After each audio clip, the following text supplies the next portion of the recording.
I'm Tom. I'm James. Hi. And today we're talking about Kafka on the Shore by Murakami. Just like Master and Margarita, this is one that you've read before, James, but not for a long time, so I don't think you remembered all too much of it. Yeah, I think I remember a very similar amount to that which I remembered of Master and Margarita. So. Yeah, I really liked it. I really enjoyed it. I've not read anything by Murakami. I was going to say, yeah, it's your first time reading him at all, isn't it? Yeah. What did you think of his style in general? Was there anything that you picked out or which you liked or you didn't like? I really liked his style. Yeah, it was just very enjoyable to read. He definitely has his own way. I don't know if it's necessarily like a specific way of writing, but just a certain feeling you get reading a story.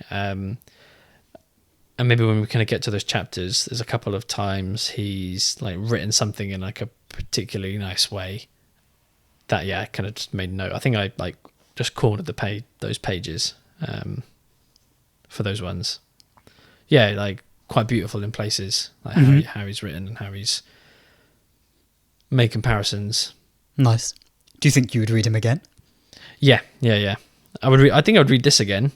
I think the difference between me liking a book and really liking a book is something like this, where there's more to get out on a reread. Like some books I'll reread just to enjoy them again, but I feel this one, actually knowing how it all flows, rereading it again, I think I'd pick up on little bits and appreciate it more. Sure. Yeah, I can see that, definitely. I mean, for me, reading it for a second time was way more extreme because I was probably, I don't know, late teenager, or I might have been in my early 20s, probably late teenager when I first read it.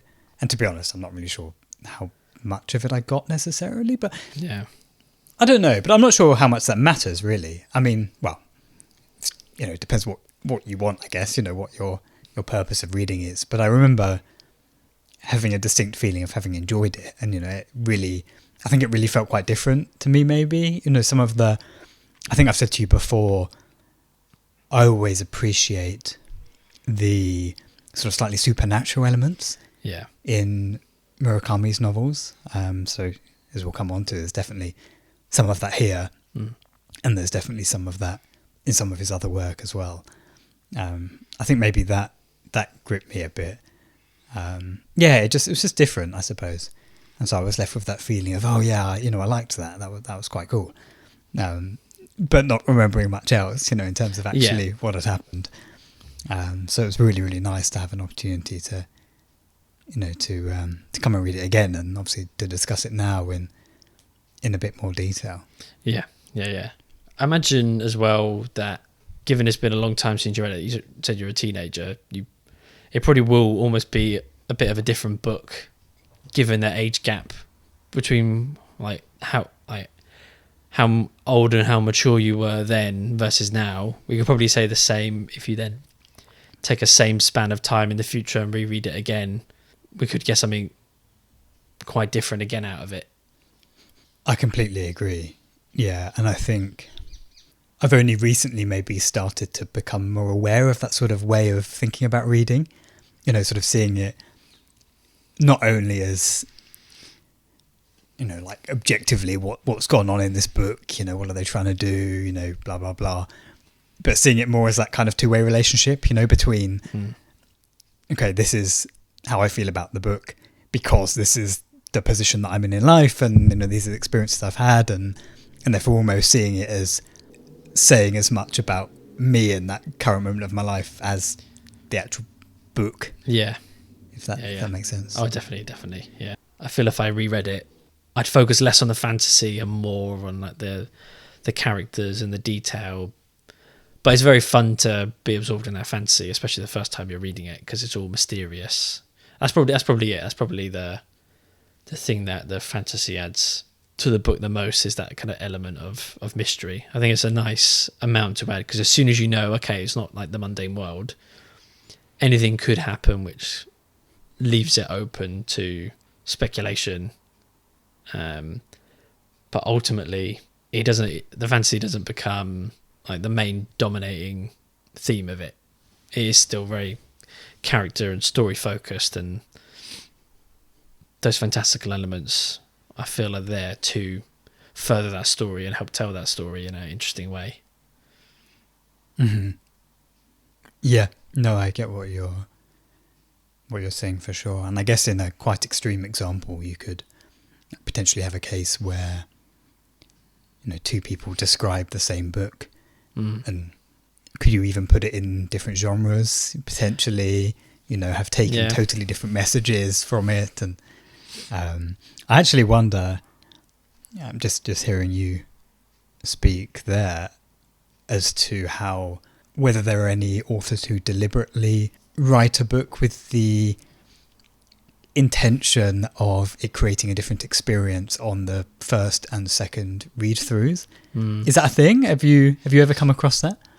It's not something I've ever thought about before, really. But one example comes to mind. It's Anthony Horowitz's book. Okay, I read some of him as a kid. Sure. So this is one of his more recent ones. I won't go into much detail because it is like a massive spoiler for the book. Okay. It's one of his books where he's kind of continued the fictional world of someone else and started like writing books in their canon. He's done it with a few people. I won't say which because it'll become obvious. Okay. But when you I haven't actually reread this one, but when you reread it, it's like sets the book in quite a different tone, knowing there's essentially a twist at the end. Of course, yeah, sure. Should I go into more detail? Yeah, I don't mind you going into more detail. Yeah. You think this first person story is from a certain person's perspective, and it's actually from someone completely different. Cool. So if you were to reread it, you'd realize, it's actually from this person's perspective. Oh, that's awesome. And they've been going by like an alias. They've been like, you know, pretending to be the person you think they are, like a new character in this canon, but actually they're kind of one of the same old people in the best way. So that's quite an interesting twist. Oh, that's very nice. So that's quite an on the nose example. Yeah. In terms of reading a book where you get something. I think a well written book, maybe like instilling a lot of that author's like wisdom and life experience, might just naturally lead to that. An author might do it deliberately, but maybe one of the things of what a great author might be is someone who just naturally does that anyway. Like, or not like it's like a byproduct of their good writing and good storytelling. Something naturally being multi-layered, I suppose. Yeah. First and foremost. Yeah. So for example, like take Kafka on the Shore as an example. Yeah. I think most people reading any book will, you know, immerse themselves on the story and read to find out what happens, and then when you read it again, that's probably when you can really almost not worry about the story in a way, because you know what the plot is, and then delve a bit deeper. But then maybe even on the first read, if I was someone who had run away from home at a young age, like Kafka has, he runs away home at 15, I might just immediately connect with him and perceive the story differently because I've got that connection with him. Of course. So I guess that's one example that might come to mind. If you find that your experiences are similar to one of the characters. Yeah, sure. We talked a little bit about the existence of that book called Pale Fire, I think, didn't we, recently? Yeah. Which I don't think either of us have read, is that right? Yeah. But we should. Yeah, definitely. Is it Nabokov, I think. That sounds right, yeah. And yeah, I guess that being a, you know, more kind of on the nose example of, you know, of there clearly being these two, or maybe even more than two, as I say. I've not actually read it, so this is a bit true. A bit pointless, but you know, those multiple stories, I think, you know, in terms of digesting this poem, which is, you know, the main kind of content of the book, and then reading all of the footnotes, you know, and kind of annotations that have been supposedly scribbled on the copy of this poem by academic and isn't it his neighbour? Neighbour, I think that's right. And these are two. So it's a fictional poet and then Exactly, they yes. were fictionally annotating and commenting on the poem. Thank you. Yeah, exactly Yeah. that. Yeah, exactly. Which struck me as a really cool idea. Yeah. So yeah, I'm sure there must be many other smart things like that people have done in terms of getting slightly different stories into the same book. Yeah. So at the beginning of the book, so page 1 is called The Boy Named Crow. So this is, I think it's actually technically before chapter 1. This is one of the elements of the book that's never fully explained to me. Okay, go on. Maybe in a more traditional like fantasy novel, which we both agree, I wouldn't necessarily class it as like fantasy, as there's elements to it, but in a more traditional fantasy book, this voice in Kafka's head, Crow, who from memory appears in bold text whenever it's the Crow's voice. I think you're right in a lot of cases. I think you're right. I think so. Just looking at that very first page, there are some, direct quotes from The Boy Named Crow that aren't in bold. True, but you're right. There are bold passages later on, and maybe they appear further on. Yeah, which I think you may well be right. In terms of those being The Boy Named Crow speaking, if you like. I think those are interesting in that they use the second person pronoun. Yeah. So I think those are perhaps the only bits in the book, I might be wrong, but that are sort of directly referring to you. Yeah.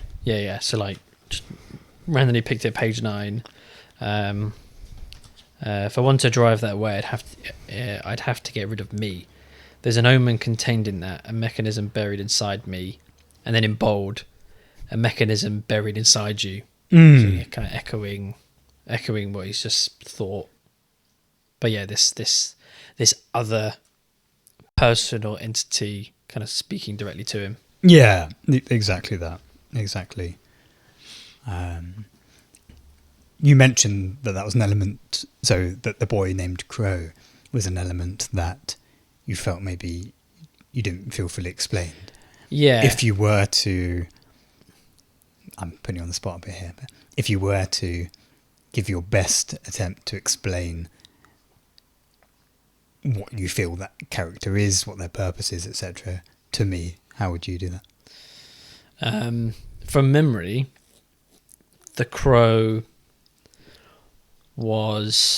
seemed more mature than Kafka, although Kafka himself is pretty mature for a 15-year-old, way more mature than I was at 15. But yeah, same.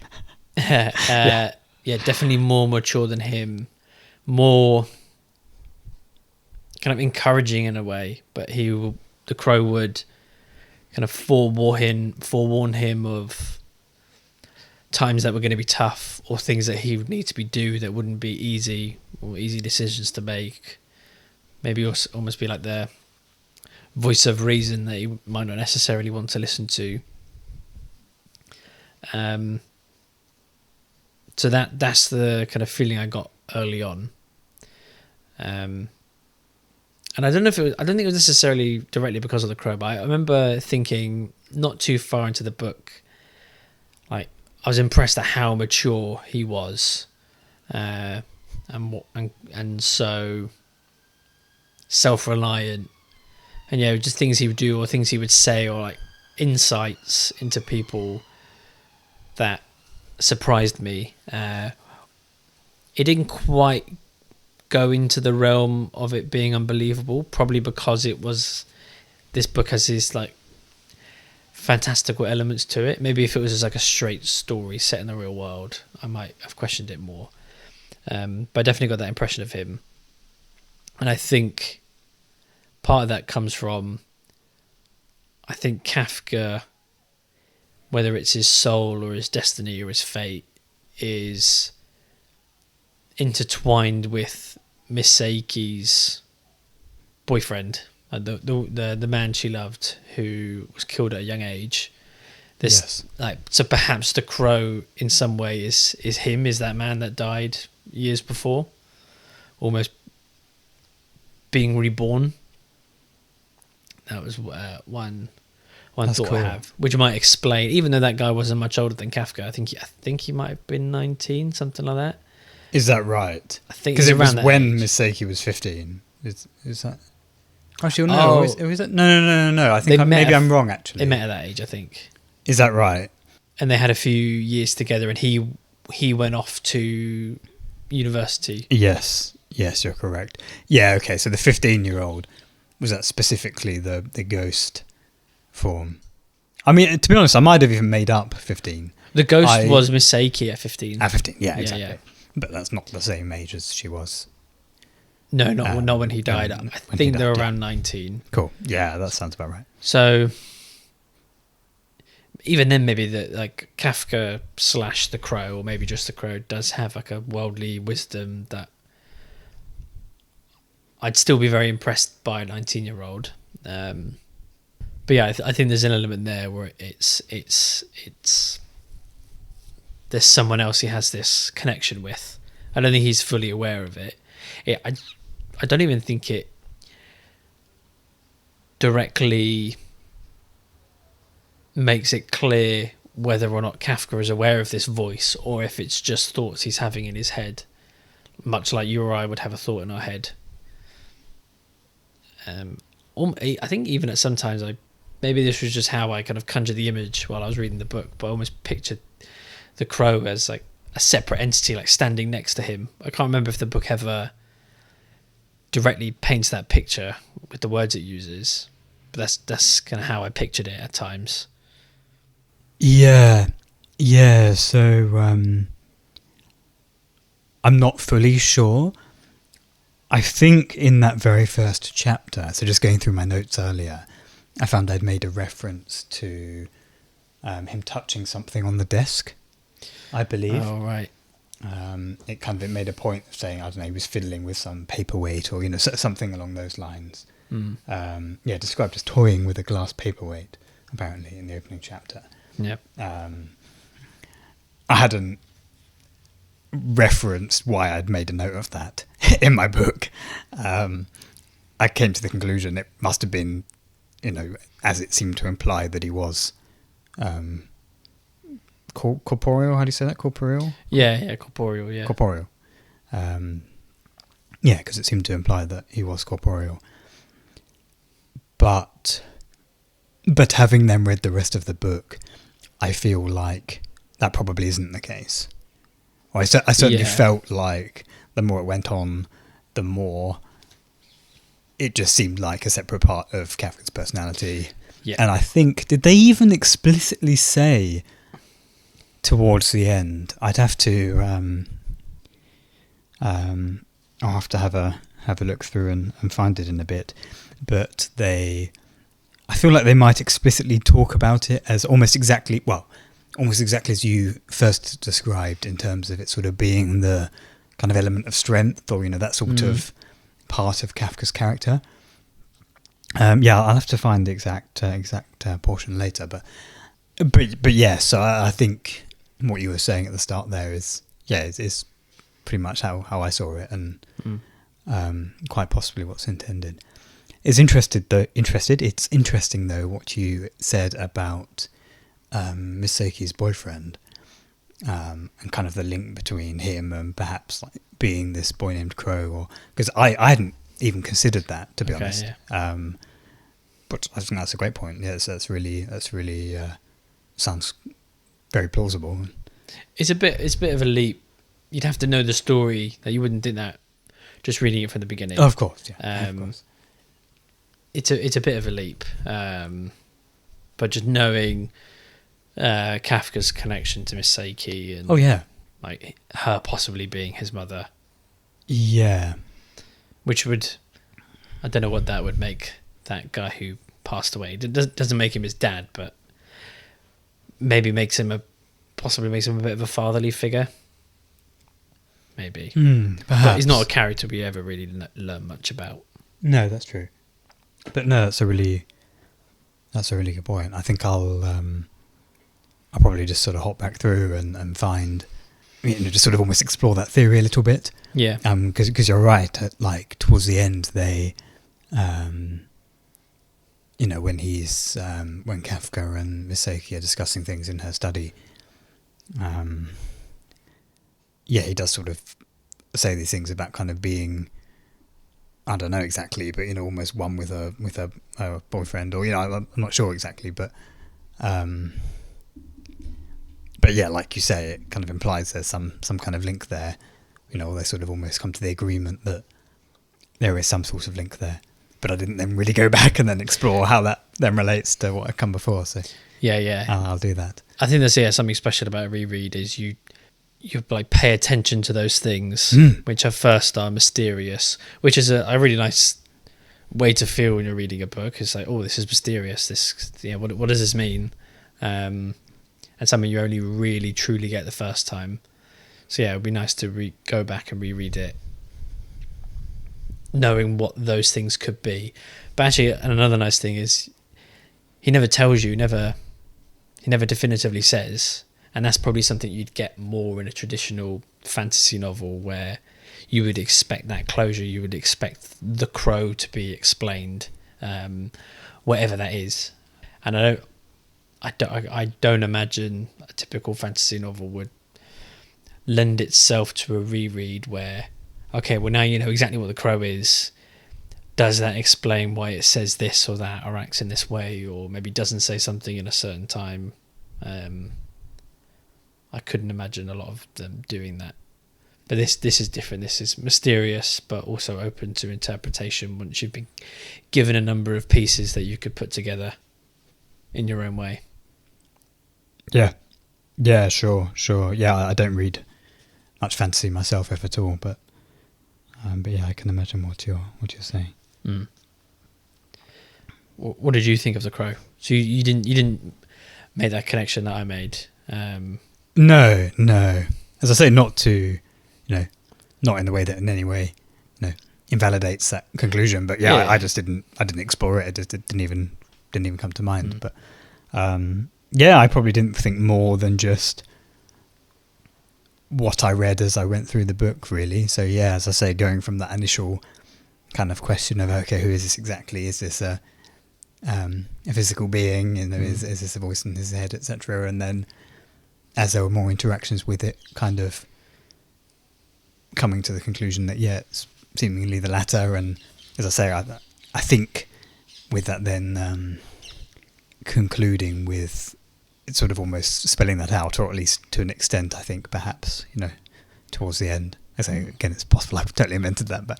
No, that makes sense. I think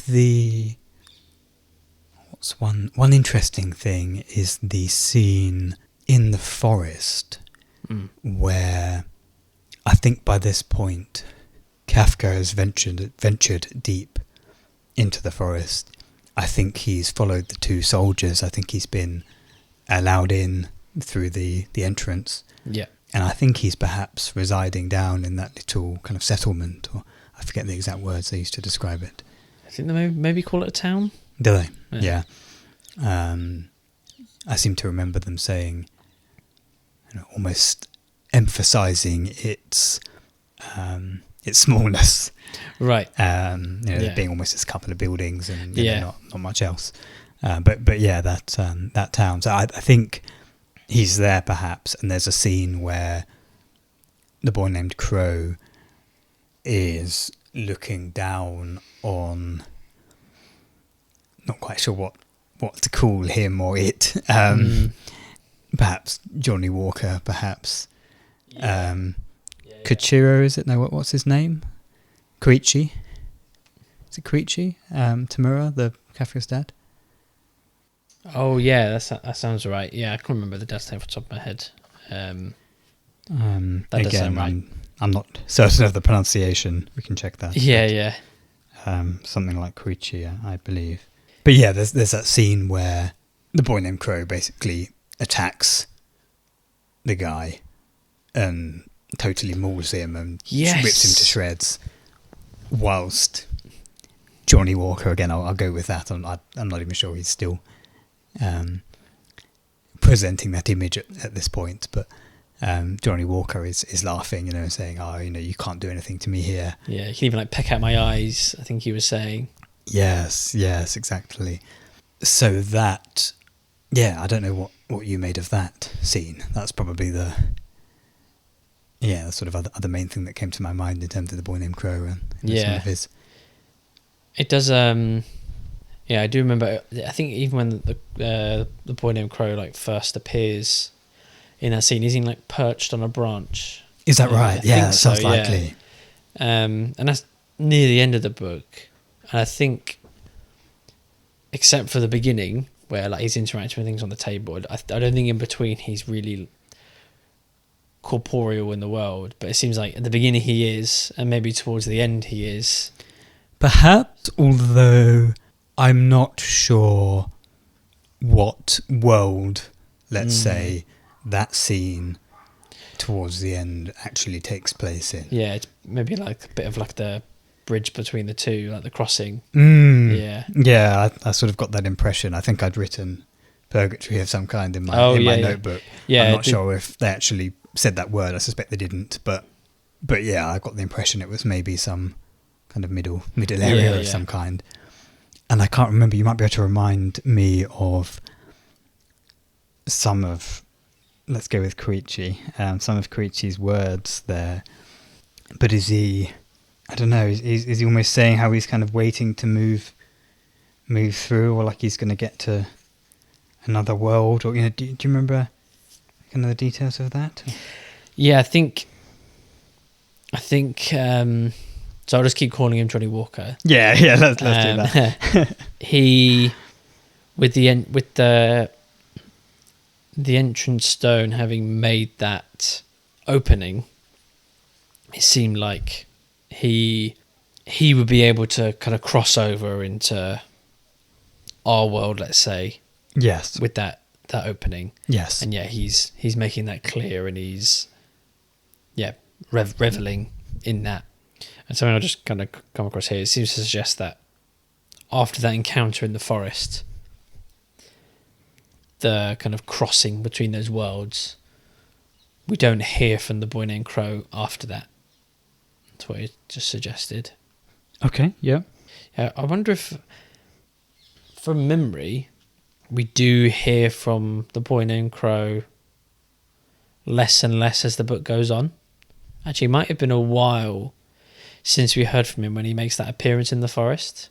And I wonder if I'm remembering that right, I might be kind of selectively remembering that to back up what I'm thinking, which is, as time goes on, as Kafka is facing these experiences. Trials. Yeah, these trials he's having, as he's maturing and learning to handle these, he needs the Boy Named Crow less and less, and maybe that's why we hear from him less and less. Yeah, I think that sounds pretty good.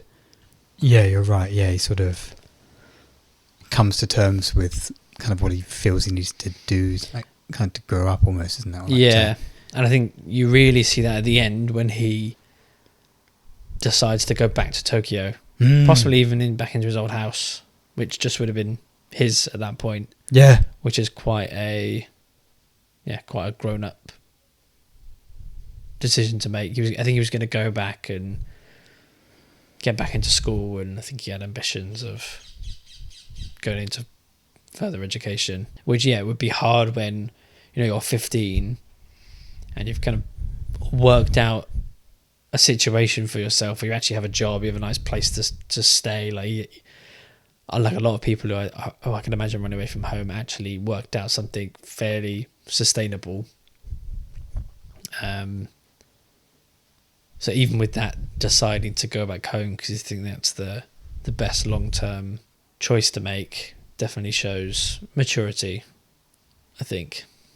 Yes, I agree. I suppose his hand was maybe forced a little bit, in the sense that I think he had the police still out looking for him and similar. So true. You might say, okay, he he'd set up a nice life for himself in Takamatsu, but is there sort of always going to be a time limit on that? Yeah. How much of his future opportunities are going to be limited by the fact he hasn't spoken to the police and so on. So yeah, maybe his hand was forced a little bit in that. But you're right, he's still, he could have kept running effectively, but no, he decides, I'm going to stop doing that. I'm going to, stand up and face it, or whatever words you want to use, and accept it and move forward. Almost for whatever reason he does, even if he has to go back, he does see it as he's facing it, which is a good way to view it. Even if it's kind of out of your hands, it's a good way to view it. Kind of the braver option. Even just like how you kind of even almost echo when we're talking about different people could read this book and get something out of it. Like Kafka could face that situation in different ways. He could dread it but go back because he feels he has to, or he could kind of face it head on and it'd be a different experience because of it. Yeah. Why do you think that both Nakata and Miss Saeki are described as having, I think it's only half a shadow? Is it because they've both opened the entrance using the entrance stone? It feels like something like that, doesn't it? Yeah. It's like they've, at the very least, from a metaphorical perspective. Yeah, so they're no longer whole, which is definitely true for Miss Saeki. She's kind of lost love of her life, and she's lived this maybe incomplete life, you could say. Maybe not incomplete, but maybe one without hope. That's interesting. And actually, so just to cut in a second, I think Oshima even explicitly talks about searching for love as being, sort of trying to find the other half of oneself, I think, doesn't it? Yeah. And that, I think, ties in quite nicely to what you're saying about, if she's now lost, her other half, in almost a literal sense, then, go on. Yeah. And then Nakata, it's not the same thing, but he's had a loss in his own way. Where he lost the ability to do certain things, which left him. Well, he's fairly self-sufficient. Well, he is self-sufficient mostly. He's able to earn money, and he takes care of himself, sorts out food, and spends the money he gets from the government wisely. All that, but yeah, he's limited in what he can do after what happened to him, after the coma he was in. Yes. Which also, well, I was actually going to say, was also had fantastical elements to it. That's not exactly right, because Miss Saeki's boyfriend did die in a very explainable way. But yeah, they're both, almost sounds harsh to say it, but not living life to the fullest. To a degree, I think it's fairly out of Miss Saeki's control, maybe completely out of her control, if she just feels that grief and loss and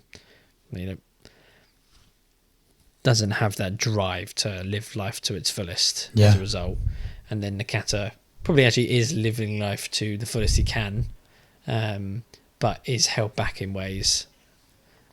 So I think he talks about, he doesn't have he definitely says this at least once in the book. He doesn't have any desire, he doesn't have any attraction to anyone. And it's not something that bothers him, but I think that's in the conversation with Hoshino when he's talking about women he fancies, and maybe someone he sees him I think he's speaking abstractly about settling down one day. I think he's talking about that, and then that's when that comparison is drawn to when Nakata kind of points out that that's not something he's interested in or really thought about. So yeah, they both lost something. Is probably the most concise way of putting it. They both lost something, and then as a result, kind of lost out on opportunities in life because of it. And maybe that's part to explain. And then they've both opened the entrance at points in their life. Miss Saeki did it years ago, many years before the story, from memory. Yes. That wasn't quite the same afterwards. And then Nakata obviously does it during the book. And then Hoshino does it at the end. He can then talk to cats. No, I don't think so. And just to clarify, are you saying he opened the entrance? Oh, no, sorry, he closed it, didn't he? Is that right? Yeah, no, I couldn't remember the timing. Is it after he closes it that he can then talk to cats? Or is it... Oh, that's Is it before that? I can't remember actually now, yeah. I wonder, I feel like it's before. I think it's before, because doesn't the cat he talks to, he warns him that something's coming. Yes. Yeah, because actually that kind of white mucusy thing is coming out of Nakata's body, making its way to the stone, and that's when he realizes, okay, I need to close this thing now, no matter how hard it is. I think even Hoshino even like makes the resolve in himself, like, I will close this even if it kills me. Yeah, I think you're right. Yeah, exactly. So yeah, whether it's explained kind of, how he's now talking to cats, or whether it was a case of when Nakata passed away, it sort of somehow the responsibility transferred over. Or, I have no idea, and it doesn't really matter. I think. Yeah, probably. And again, maybe in a way, maybe the easiest thing for Murakami, the easiest thing for him to do would be to just explain it, just make it clear, like, oh, now Hoshino just instinctively knows that you can talk to cats now, but actually when it makes sense for a cat to appear, and when the opportunity for a cat to appear does, it's not going to happen immediately the second he dies, unless that's how it went. But yeah, it seems quite natural that he speaks to a cat who's able to warn him at a point that it just feels quite natural. It's not it's not just appearing right in the nick of time. It's in some hours in the future, it might be the next day or something, you need to just wait around, and then something's going to happen, and that will be your time to close it. It seems quite realistic. It's not everything's just on like a strict timeline, but also it leaves it open to interpretation. When could he start speaking to cats? What else does it mean? What does it mean for his future now that he can do that? I think it's nice that all that's quite open. Yes, I agree. Did you want to sort of jump back into some of the text? Well, chapter 2 is a document marked top secret from the US Department of Defense, released to the public in 1986 through the Freedom of Information Act, about the events of 1946. Decades afterwards, it's released, about an incident during World War II where it mentions the name of the metal. I don't have it immediately to hand, but like a plane made of a specific metal, like duralium. Duralium, yeah, I think that's it. Yeah, like the way it like catches the light, the way it glints in the sky. I think it might be. Yeah. There was a clear blue sky, and the light was so bright, all we could see was that silver duralium lit like object. It's page 13, like halfway through. Yes. So we understand the events of that. So there's this teacher, she's been interviewed, and she describes all of the children collapse while they're picking mushrooms in this forest. Yes, that's right. They're short of food, aren't they? Like during wartime, so they're going on these, sort of school excursions to go and almost collect their lunch. I think by the sounds of it. Yeah. Which is interesting, and I very much imagine that probably actually was the case. Mm. And then there was one kid who doesn't wake up like the rest shortly afterwards, with no memory of anything happening, no adverse effects. But there's one kid who is in the coma for 2 weeks. I believe it's 2 weeks. And that's kind of it for a while, actually. It kind of just, the story just carries on. And it's quite a while into the book. I didn't necessarily see it. I didn't really see it coming. Nakata does then talk about when he was younger, there was an accident. He doesn't explicitly say. I think very much again in the style of this book, it's not explicit. But I think it's fair to assume that Nakata was that boy who collapsed like the rest of the kids, but didn't wake up. 2 weeks later, he woke up, and he wasn't quite the same as he was. Yes, I think so. And then I think further into the book, I think this is less explicitly referenced. I got the impression that Miss Saeki was that teacher. Oh no, but that can't work out, can it? Is it based on it? That's interesting. No, because Miss Saeki, I think I had that thought and then I ruled it out because Miss Saeki she'd be too old at that point. Because Nakata was at least as old as her, and she was the teacher when he was a kid. So yeah, no, I think I'm like latching onto a memory I had where I started to make that connection, but I quickly ruled it out. Yes, I think I was the same. I think I briefly considered it, but it didn't seem like that was the case. Yeah, which I wonder if actually maybe is slightly deliberate.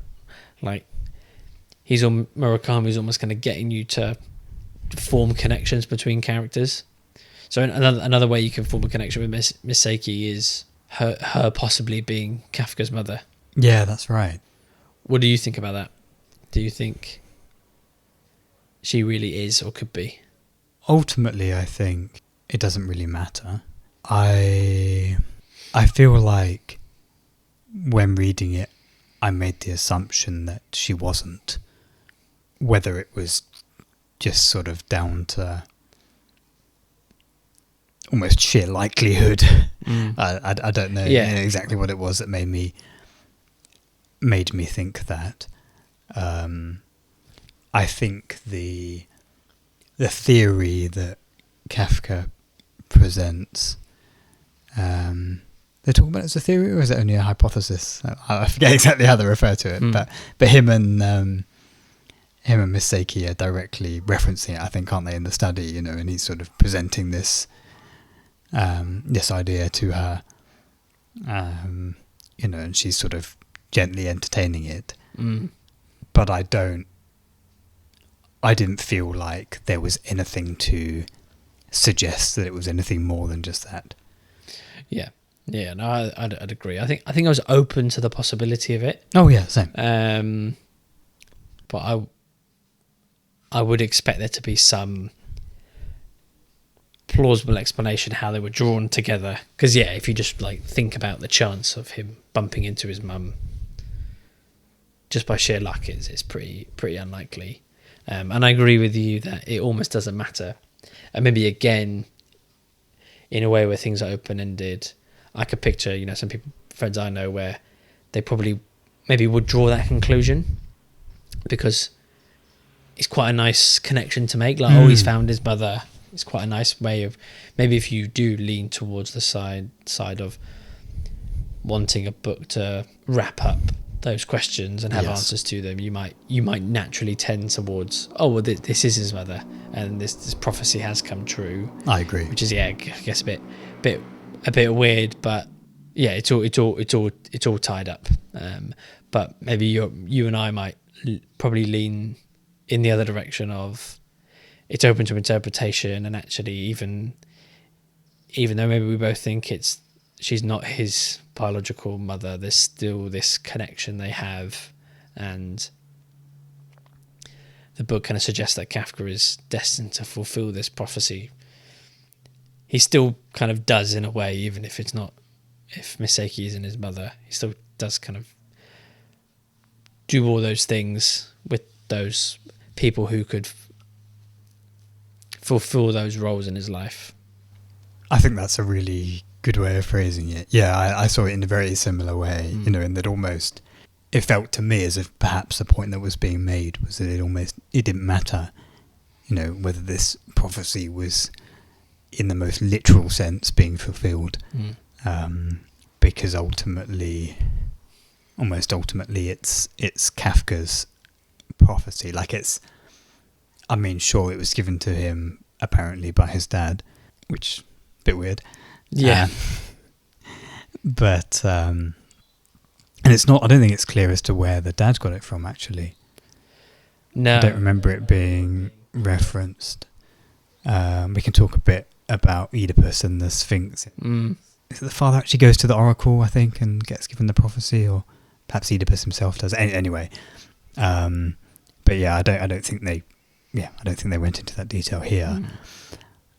But from that point on, it's almost from what I could see, like, it's basically in Kafka's head, right? Like, he's got this almost like this weight kind of bearing down on him. Yeah. What that weight actually is, you know, whether it's just purely psychological because he's been told this, whatever. I kind of lean more towards that side of things. But yeah, ultimately it's, you know, it's in his mind, and however real or not it is, it's for him to overcome that, however he might overcome that. Yeah. And perhaps he in part does that by kind of, and I think it even, the text almost explicitly talks about this at one point. Again, I'd have to go back and double check, but about him almost feeling that he needs to like fulfill this almost in order to move forward with his life. And so almost inventing ways such that these characters, you know, these people that he's met can fulfill these roles in the prophecy, you know, such as Sakura, who, I don't know, he basically says he could see her as a sister or something. And yeah, and then Miss Saeki, you know, who he kind of comes up with this fairly random theory about her being his mother. Yeah. You know, and he doesn't physically sleep with Sakura. You know, that's well, I say just. This is another topic we can talk about. You know, the significance of dreams and some of the stuff that they talk about around. You know, I forget the exact quote. Is it "Within dreams begin responsibility," or "With dreams begin responsibility"? We'll have to check. Yeah. There's a nice passage where I think Oshima perhaps talks about that directly. And when Kafka is at the lodge, shack, hut, what's the word? What would you call it in the mountains? Yeah, I can't remember exactly how the name, but yeah. I'm pretty sure they have one term they use. Is it cabin? Cabin, yeah, thank you. I think that's right. The cabin belonging to Oshima and his brother. He reads a book. Do you remember? About, I'm going to forget the exact details, the names and so on, but basically an engineer who was working in the Nazi party in Nazi Germany. And, you know, him having done a lot of the work in designing the method of execution.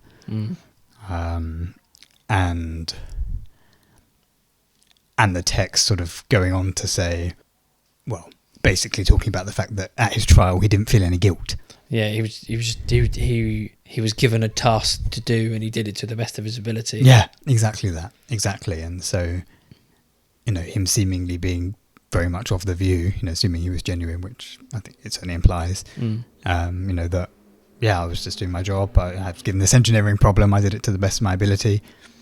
You know, why is there any responsibility on me almost? And then I think there's a scribble in the margins assumed to be penned by Oshima. I think making reference to this quote about with dreams begin responsibility and so on, and you know, therefore kind of posing that question, okay, you know, is it right that, you know, if this person hasn't thought about the consequences, you know, they haven't kind of, you know, dreamt about it, if you like, they haven't, you know, imagined what this is going to be used for, is there therefore any responsibility that can be placed on this individual? Yeah. So that whole thing I thought was pretty interesting. Maybe also kind of in a roundabout way also asks the question, are you complete in a sense? Are you like a full human being experience, like undergoing the full experience of what it is to be human, if you don't dream in that way, and therefore are capable of taking responsibility? Right, yeah, okay. Because the book definitely places the importance on dreams. Not necessarily the importance on dreams, but uses them and makes them prominent, and also not prophetic necessarily, but enlightening. Yeah, it certainly gives the impression of them having more weight than one might otherwise assume. Yeah. I don't know about you. Obviously, everyone's different in terms of how they, how they think about dreams. What they, and how what much they they choose to mean read into them. Yeah, kind of how they interpret them. But yeah, I always thought them as just like, I don't remember too many of my dreams, but I don't really have like nightmares either. But if I did, it's almost like my brain just almost quite simple. Like my brain is just playing through a scenario to prepare myself for that possibility and to know how to act, almost like simulating a stressful or a dangerous or maybe a fun scenario as like a practice. That's very cool. And where these scenarios are things that have cropped up, in your waking life that you sort of feel you need to be prepared for, or that you, or not necessarily, but things that you think could be preparation. I think even if they don't necessarily crop up, they can be quite useful and informative, even if that situation isn't going to crop up itself. Even if it's unlikely, it can still be useful to have a memory of a certain way of reacting to it, and then just thinking about it further, like what would be another way to react to it, what would be the consequences of that, or what would be the best way to react to a certain situation, good or bad. Interestingly, a friend of mine, when she dreams, it has like a musical score to it. What? So when she dreams, she says like her dreams are like have basically a score to like I think it's classical music, like, and she said it can be like amazing and beautiful and dramatic, and it's like loud, like she could remember the sound of the music and what it sounded like, and it adds to like the scene, as it were. Wow, which I've that's never amazing. heard before. Yeah, is that every dream without fail? I think so. Yeah. That is fascinating. I've never heard of something like that. And she said it multiple times over the years. Like, wow. Do you know if she's made any attempt to sort of analyse the pieces used or kind of I don't think together? So. I actually don't think she's particularly musical otherwise. I don't think she plays any instruments. I was going to ask about that as well. Yeah, whether there was a big element in their waking life that kind of meant that was more likely to be the case. Yeah, I'm not sure. I don't think so in this case. Wow, okay. That is really fascinating. Yeah, I wonder whether there's kind of any link between, say, the power of one's senses in their waking life and something like that, or, kind of what it might be that might, kind of cause that to be pulled over, particularly given what you said about her not necessarily being very, very musical. Yeah, not that I'm aware of, that she's spoken about. I know we've spoken before about people seemingly having stronger or weaker senses of various kind, whether that be smell or whatever. Kind of makes you wonder, is there something in that might kind of cause a certain sense to be used more within a dream? Or I've really no idea. It really makes me want to read a bit more into it, actually. Yeah, I think something else we talked about that as well is it heightens the idea that like two people might look at the same thing and just perceive something totally different. So like, for example, a plant in this room, there was a few plants in this room, if I look like the big one, the really ugly one. Yeah, exactly. Yeah, you might. Yeah, it's like it's some of the leaves at the bottom are a bit kind of brown there. Like, I'm joking. It's nice. I like it. Yeah. But like, if I do look at it, like someone who's really into gardening, might look at the bottom leaves and think, oh, they're not too healthy. They're old. Okay. The ones at the top are kind of sticking up more. They're newer and healthier. And if they care more about that stuff, they'll see something different to someone who doesn't really care for plants, and they might almost just gloss over it and not actually look at any details of it. Someone who maybe perceives the world with smell more than, say, I would, I've got a terrible sense of smell, might actually go over and sniff it and see if it is a scent to it, if it has any kind of aroma or anything, and perceive it that way, or even just look at it as something that would produce a smell, which I don't think I would typically do. I would look at something and picture the smell it produces. I wouldn't necessarily tie things to that. That's interesting. Yeah, I certainly don't think it's something I would ever do consciously. Yeah. So how do we get onto that? We're talking about the role of dreams in Yeah. the story, right? And sort of how they were used as part of Kafka potentially fulfilling or feeling like he's fulfilled this prophecy, and then going on about to the story about the engineer in Germany and so on. Yeah, so if that German engineer possessed a great ability to dream, and I think maybe dream is quite an abstract concept here, just really think about what's going on. Maybe that's another way. Maybe that's what kind of dreams are. Maybe in the book, it's like really looking into something and understanding it. So if this German engineer did that, he might then decide, actually, this is wrong, even if could be the greatest mark on my career. It's morally wrong to do this, and I shouldn't, and not just get swept up in an interesting problem that kind of activates your brain in a way that kind of suggests, this is, you're in the right field of work if it interests you so much. Without that ability to dream like that, he didn't take on the responsibility. Personally, I think someone in that situation should bear at least some responsibility still. But it's an interesting question to raise. Yeah, how much responsibility do they have if they don't imagine the consequences?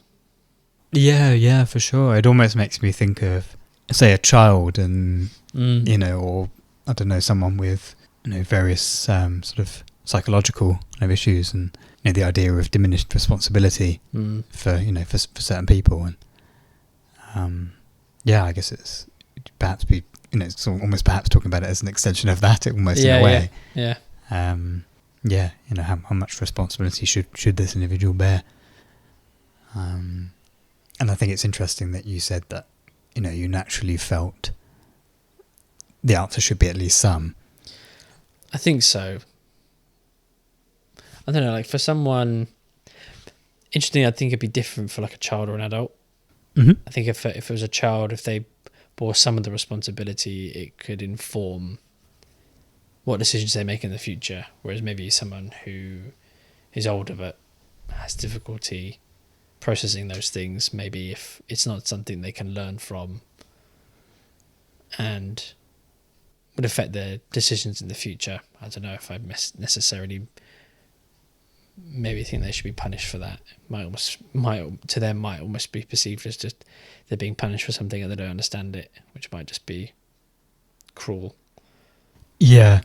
No, that's it. Yeah, it's not immediately obvious to me. I think like you'd sort of jump to the thinking of, they've clearly had a big involvement in this.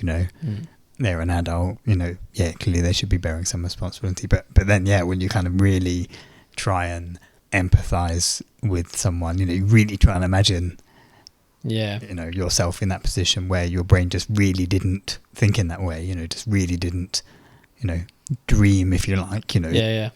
With obviously with dream being in the sense, of like, dreaming about a goal, about an outcome, kind of perceiving the outcome and what it would feel like and how you'd get there and so on. If that really wasn't an element of your brain, if your brain doesn't work like that, then is it right that there should be any responsibility on the individual? I don't know, but it's an interesting question. I like the fact they raised it. And I'm probably getting a bit recursive now, but if I think that someone who would judge that adult or child, whoever it was, should be someone capable of, again, dreaming, as you well put it, putting themselves in someone's shoes. It should be someone capable of dreaming like that has the responsibility of dishing out a punishment or not issuing a punishment.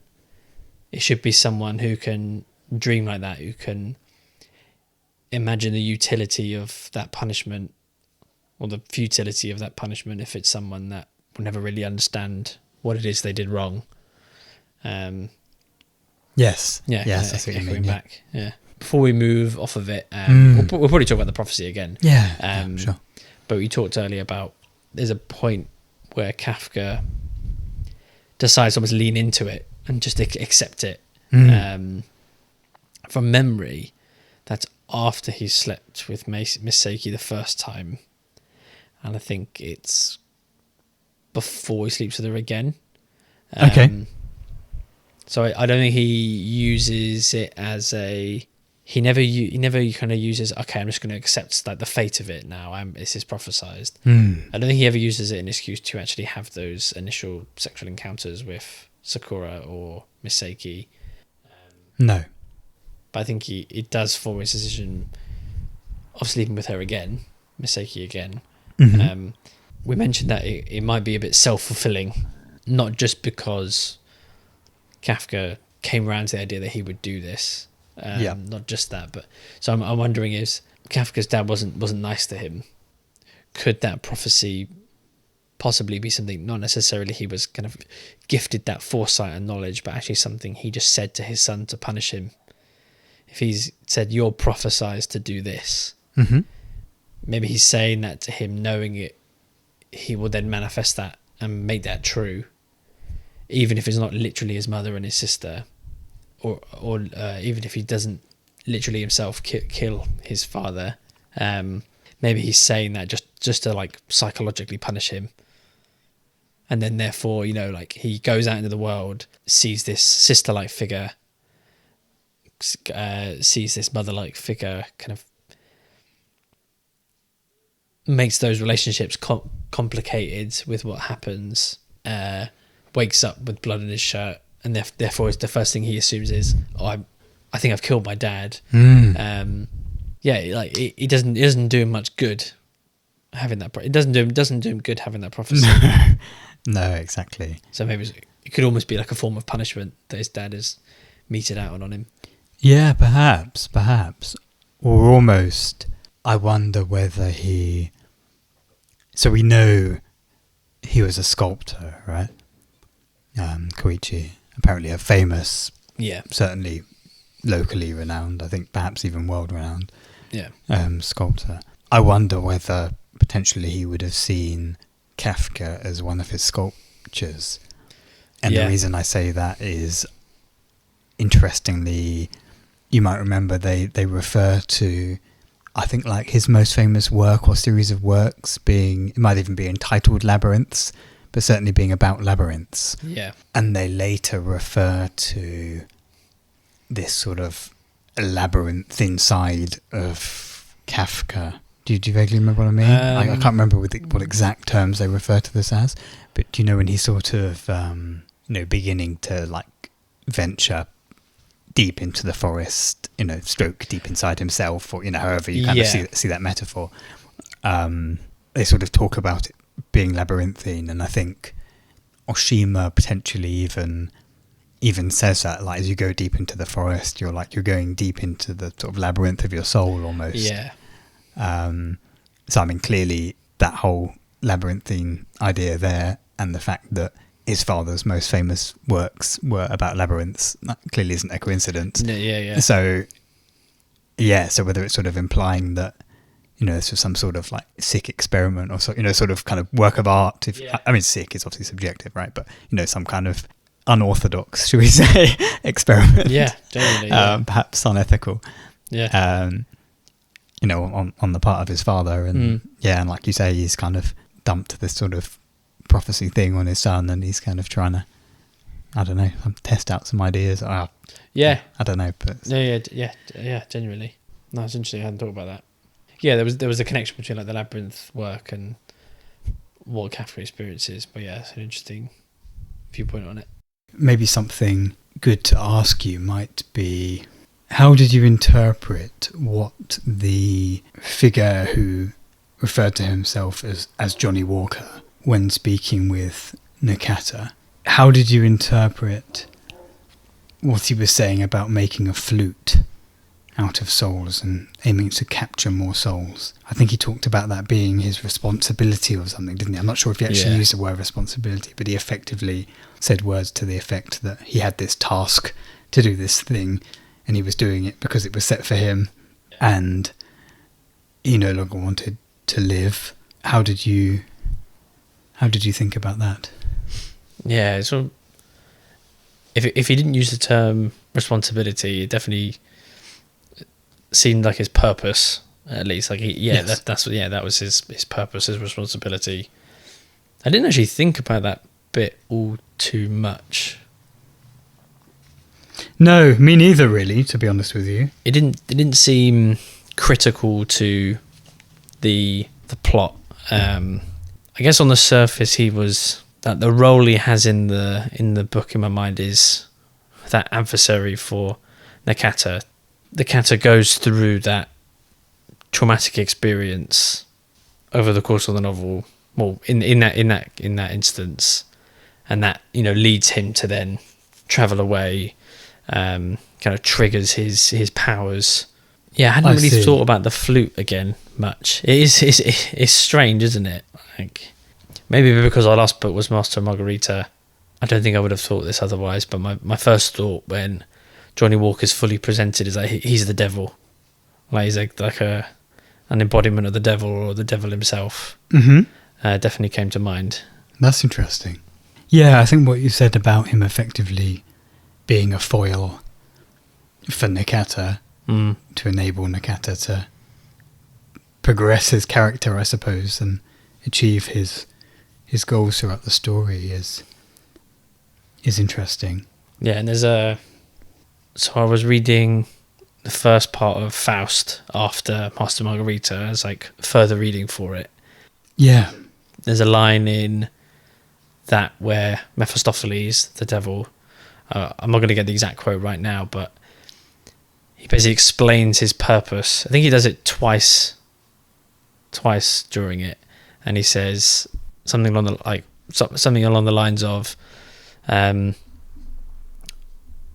am the force of evil that brings about the good. So yes. If it wasn't for that experience that he'd had, killing Johnnie Walker, just facing that like almost pure evil, you know, seeing all the cat's heads in was it the fridge or the freezer? One of those. One of the two.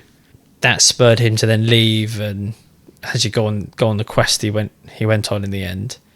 So yeah, at the very least, if I think of him like a devilish figure, he's that adversary, he's that bad which allows for good.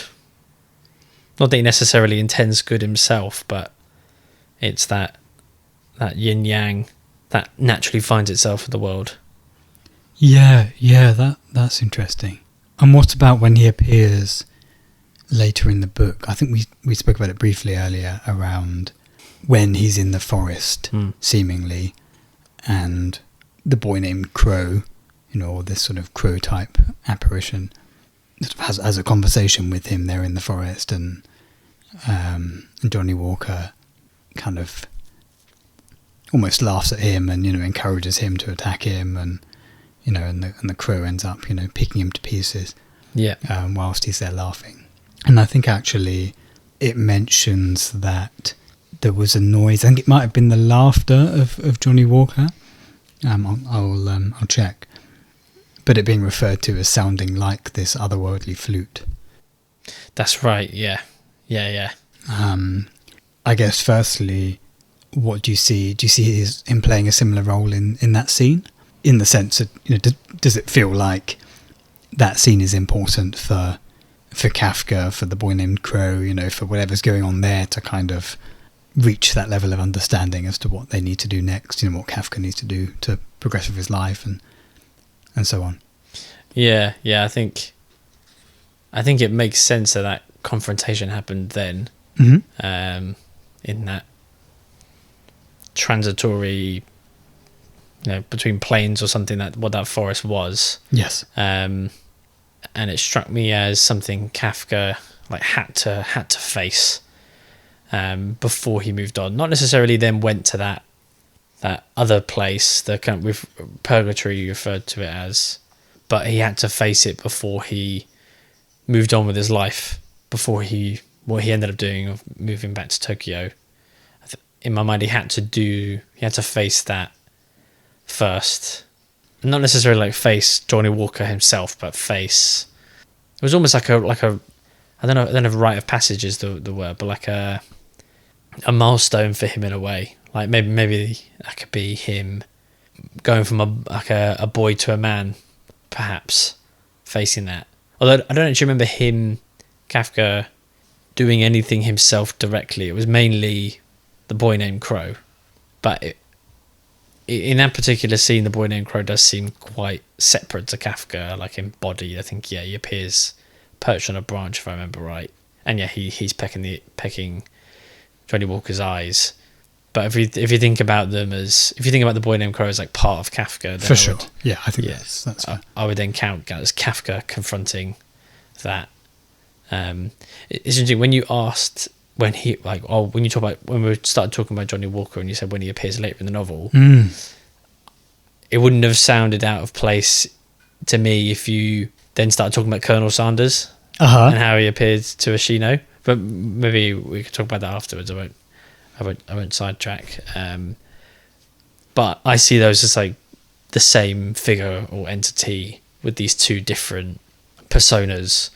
Actually, no character I'm aware of met both Johnnie Walker and Colonel Sanders, so he might have been the exact same man in just different clothes. That's interesting. Yeah, they definitely seem to have a lot of similarities as entities. Yeah, perhaps they could be one and the same. But just to carry with your question around Johnnie Walker in the forest, I'd forgotten that it meant the flute is brought up again.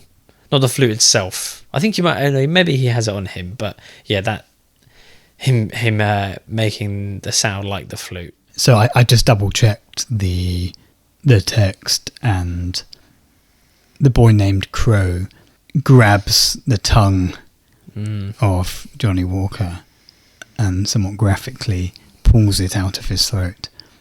However, there's still this continued laughter that he can hear, and he describes it as sounding like an otherworldly flute. And this tongue is kind of squirming, I think, in midair, described as like a mollusk type creature. Yeah. Is that maybe is a stretch, but that does bring to mind the white creature that comes out of Nakata at the end after Nakata dies. Another, this writhing, fleshy creature. I agree with you completely. Yeah, it sounds at the very least incredibly similar, doesn't it? Yeah. And therefore, probably the same thing. I wonder if they both represent like an otherworldly evil. Because actually, the most maybe this isn't true. I was going to say the most evil thing that Johnnie Walker and Colonel Sanders does is like with his words. Maybe that's what like taking out his tongue is kind of taking away his main weapon. But then I am glossing over the fact that he just cut open live, like still living cats. So maybe not. Yeah, perhaps not many people's idea of normal behaviour. No, true. Yeah, so just following that through then from the scene with the boy named Crow and Johnnie Walker and this mollusk-like tongue, when Hoshino is receiving instructions from his new cat friend on the balcony, who's warning him and letting him know that this creature's going to appear and that he needs to deal with it. What do you think is happening there? Do you see that again as acting as an agent, such that things end up getting put back as they should be again? So I think going back to how you were saying that, you potentially saw this Colonel Sanders figure, this figure who said that he'd chosen that day to take the form of Colonel Sanders. That's right, it does say that, yeah. And again, the figure who I think along similar lines says that he's taken the appearance of Johnnie Walker. So following that theory that they're potentially one and the same, or at least kind of acting towards similar ends, there's a quote from Colonel Sanders when he meets Hoshino, and he's basically trying to explain what he is. Yeah. And I think I can't remember the exact word, but he basically says that he's this like agent of fate, or something along those lines. He's basically like, his duty is to like put things right. I think he says. I think he says like monitoring the different worlds maybe, and making sure that things are as they should be. Yeah. So just as an extension of that, the idea of this, I don't know, Johnnie Walker tongue mollusk creature thing appearing in Hoshino and Nakata's world, and then Hoshino needing to close the stone in order to prevent this thing from getting to it, whatever that would have done, who knows. It kind of fits nicely again with what you were saying, I think, in terms of it's encouraging him to take action that's going to close the stone and and therefore kind of put things back the way they should be. Yeah. If that makes sense. Yeah. So something that came to mind when you were saying that, and maybe you intended this or not, but it made me think that, so Johnnie Walker and Colonel Sanders, if we think they're the same person, could they also be some, or if not all of the cats? Or maybe not all the cats, no, but maybe could it be the cat that spoke to Hoshino? Could it be the same figure in another form, guiding Hoshino again towards restoring that balance? Might be a leap. I haven't seen anything that says that couldn't be the case. Yeah, it wouldn't be all the cats, because I think the cat has been speaking to cats for a long time, and actually that it would only fit in my mind that if he was all the cats, if all of the conversations he had were at least somewhat related to restoring balance, but I can't see that being the case. Yeah, that's fair. I think that cat that speaks to Hoshino is the only one, but I could see that one being Johnnie Walker / Colonel Sanders. Is it a black cat? I'm not certain. It'd be interesting if it was. Like, it's interesting the role that Johnnie Walker plays. As you're saying, like when he was out as Colonel Sanders, as you pointed out, he describes his role as seeking that balance, and maybe his role in the balance. Maybe there's a balance between the worlds, or maybe I would also see it as a balance between good and evil. Not necessarily that one world's good and one world's evil, but maybe Johnnie Walker is the one that does the evil things to restore balance, and then guides other people to do the good things. If we see as like turning the entrance stone as a good thing, and preventing that white monster from getting to the entrance stone as a good thing, and there's like an element of balance there. Yeah, I like that. I'll see if I can find where that. Oh, it's a black cat. I've managed to get it. So. Oh, perfect. Nothing's about to break here, Mr. Hoshino, the black cat said warily. The cat had a large face and looked old. I thought you were bored all by yourself, talking to a stone all day. Page 482, beginning of chapter 48. Oh, says you like here. Couple, like the bottom of that page. Hang on a sec, Hoshino said. You're Colonel Sanders, aren't you? Colonel who? The cat smiled sullenly. I don't know who you're talking about. I'm me and nobody else, just your friendly neighbourhood cat. Okay. Yeah. Do you have a name? Of course I do. What is it? Toro. The cat replied hesitantly. I wonder if there's a meaning to the name Toro. Not that it's something, not that I'm aware of. What does that mean? Is that bull or something to do with bull? Yeah, I think. Yeah, so it's Spanish for bull. Yeah. Okay. So I guess it's quite possible that you're right. Yeah, that it is Colonel Sanders. It sounds like from that conversation that it's quite likely. Would you say? Yeah. In my mind, it was almost like, oh, I've made a connection here, but actually, no, it is that question is raised in the book itself. Yeah, I'd forgotten as well. Me too. Totally. Yeah. Okay. Yeah. So I think that sounds reasonable. I mean, again, like you were saying earlier, there's no, like ultimately it doesn't matter really, does it? No. But I think maybe almost the point Murakami has is to make you think and speculate. And I guess when you think and speculate like that, you naturally do it from how you perceive the world and how you think things through. And it also being, another piece of that puzzle is kind of where you're at in your life. Kind of, Yes. Yeah, and how you interpret it. Yes, definitely. So yeah, it'd be interesting to reread it, almost looking for Colonel Sanders having cropped up in other places, like in other forms. Okay. Like maybe I'll just picture, could each of these other cats be him, or could this minor figure who, maybe says something. That's intriguing. Relevant, Yeah, I wonder. I prophetic, want to find out now. Yeah, any of the characters that help Nakata along his way, or We've briefly spoken about the incident on the hill with the plane going above. Yes. I remember we talked about like the emphasis on the metal that the plane is made of. It's made of duralium. We didn't really. We did talk about possibly the assumption that is Miss Saeki when she was younger. Oh no! Did we rule that out based on? We did rule that out based on Nakata's age. He was a boy, and his teacher was much older, so that's definitely not Miss Saeki. She does come up later because she admits to I think it's the detective, that she lied. Yep. That the kids didn't all just fall down all of a sudden, not of their own accord. Did she have a period? Yes. Yeah, she had a period, and then Nakata. It would have been Nakata. Did he annoy her?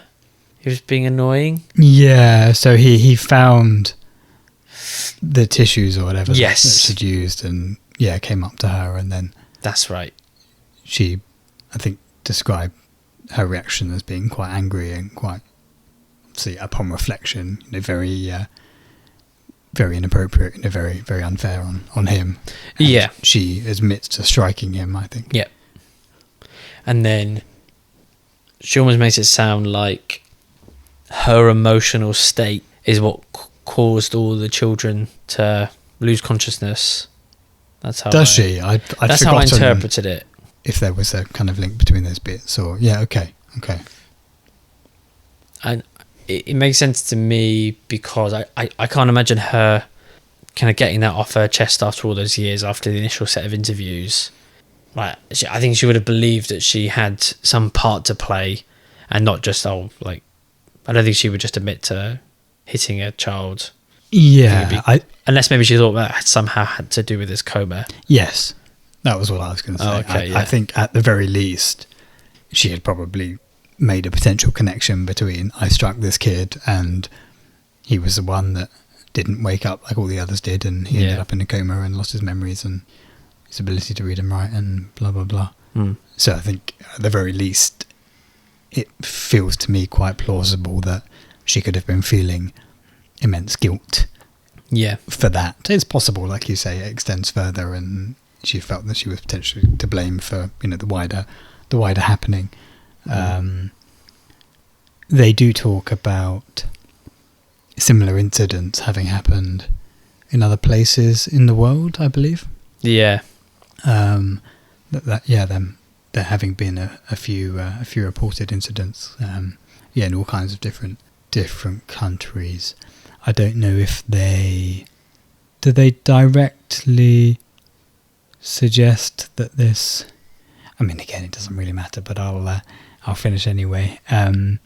They suggest that this plane or this thing that was flying overhead did or didn't have anything to do with it. I'm not sure. I think it might have been quite inconclusive. I don't know if they had directly tied a plane sighting to the other incidents. They definitely remember them talking about other incidents of like groups of people, kind of collapsing like that. Did they talk about it potentially being like a socially contagious thing, or was that just something maybe that came to mind for me? Because there have been instances of that in real life where I don't know if it's specifically people losing conscious, but people reacting to kind of the people around them in quite a abnormal way. I think losing consciousness is an example I've read about as like a mass psychological event. Like people are like collapsing around you and you collapse as well. It's like something the brain can trigger in the brain, like seeing other people around you. I think like the stars have to align, of like the conditions have to be very particular, but it can happen. I think it has happened in real life. Oh, really? Cool. But I don't think they directly talk about that in the book. That might have just been me thinking about it. Oh, that's fascinating. So always like someone behaving in a similar way to those around them? Yeah, like almost reacting to it. Okay. Yeah, no, that is interesting. I don't think I took much more from the whole Rice Bowl Hill incident, other than this kid clearly seems to be Nakata. That incident was seemingly the cause of his cognitive issues, and yeah, full stop. Really, I think that's probably all I took from that. But it's possible there's some more. You know, like you were saying, if they're kind of alluding to some other phenomenon that maybe would, you know, shed some different light on something else later in the book. Or I did actually. I think maybe after maybe after about 2 chapters of those interviews, I pictured that taking up a decent amount of the book, where like the style of the writing changes to this kind of a interview report format. This interview, and it's interesting that it only has a relatively small part at the beginning. I can't imagine it's there to like throw you off or to just be different from the sake of it. But I think also at the same time, Murakami's happy to go down a certain avenue and not have it neatly connect back with the rest or tie it up neatly and conclude it. I think he's happy not doing that. There is a connection to later in the book where it's Nakata, or I guess it's very heavily implied it is Nakata. I suppose someone inclined to not draw conclusions and make connections could maybe never occur to them that it is Nakata and it's just like a side story that fits in with these fantastical events happening. But I think you and I both pretty quickly, as soon as at the very latest when Nakata talks about having 2 weeks, like being in a coma for 2 weeks and then waking up, kind of. No, that's right. It feels like a novel way of introducing Nakata, almost. Yeah, without even realizing it, you know him already. Yeah, because of course you could present that information in different ways, right? He could, I don't know, chat with Hoshino and tell him all about what happened or similar. Yeah. I guess in this case, like practically, he couldn't do that because he presumably doesn't remember anything from leading up to the incident or whatever, so he doesn't actually know what happened. But yeah, no, I thought it was just a nice way of introducing us, giving us that information. He's a very likable character. Nakata. Nakata, yeah. I just really liked Nakata and Hoshino and their relationship, and I think I liked each of them individually, and then just having them together bouncing off each other was even nicer as a combination. I could imagine like maybe Murakami did this intentionally, maybe not, but hearing about this boy who's very bright and then has this incident, and then I don't think it tells us he wakes up, and I don't think we learn his fate about after waking up from the coma until we are able to make the connection that it is Nakata. Sure. But I can imagine at that point it might help people warm to him. Either warm to him more, I'd say I warmed to him even more at that point, but maybe warm to him if they hadn't already. Perhaps, actually he was this bright young boy. He's if the specific reader maybe didn't connect with him, maybe didn't empathise with his situation, possibly sympathise for him, I could see that helping. Yeah, definitely. Almost like in a movie where you flash. It's like it literally is a flashback. Like a movie where you flash back, like if you picture Nakata on screen, and then you flash back to this like energetic, bright boy, and then you kind of cut back to Nakata, and you can see where he came from. Yeah, just allowing you to get a better idea of who he is and what he's went through, what he's gone through. Yes. Yeah, definitely. Yeah, that whole... well, I mean, firstly, like you say, he is very likeable, I think. Yeah. I'd challenge someone to explain why they didn't find him likeable. That'd be interesting. Yeah, me too. He's very endearing. Like, he needs some assistance. Maybe someone who wouldn't have the patience for someone like that might not like him. Mm-hmm. But he's still pretty self-sufficient himself. Like, he's got his life sorted. He's happy with it. He tends to stay within a set boundary that he knows and is comfortable with. He has like rules for himself as to how far beyond that he'll go when he's looking for a lost cat. Yes. Yeah. True. Yeah, very, very self-sufficient. And it was nice seeing the kindness of some of the strangers. Yeah. Who jump to help him when he's trying to get from Tokyo to Takamatsu. Like the women who they don't pair him up. Do they pair him up with Hoshino, or is it the No, it's the guy who gives him a lift beforehand, takes him as far as like the rest stop, and that's when he meets Hoshino. Yeah, it's something like that, isn't it? I think there's at least one other driver. Yeah, I think it's an older guy. Hagita, his name is apparently. Oh, nice. Okay, Just because I found it in front of me in my book here. Grumpy, I remember. Maybe that was another. So Hagita is the one who he like a lot of the other characters, really warms to Nakata. He says actually openly how he likes him, how he likes Nakata's style and kind of almost the quirkiness, I think, of Nakata, and they have a chat about where Hagita is trying to teach him what an opinion is. Don't know if you remember that. Yeah, it's coming to mind again now.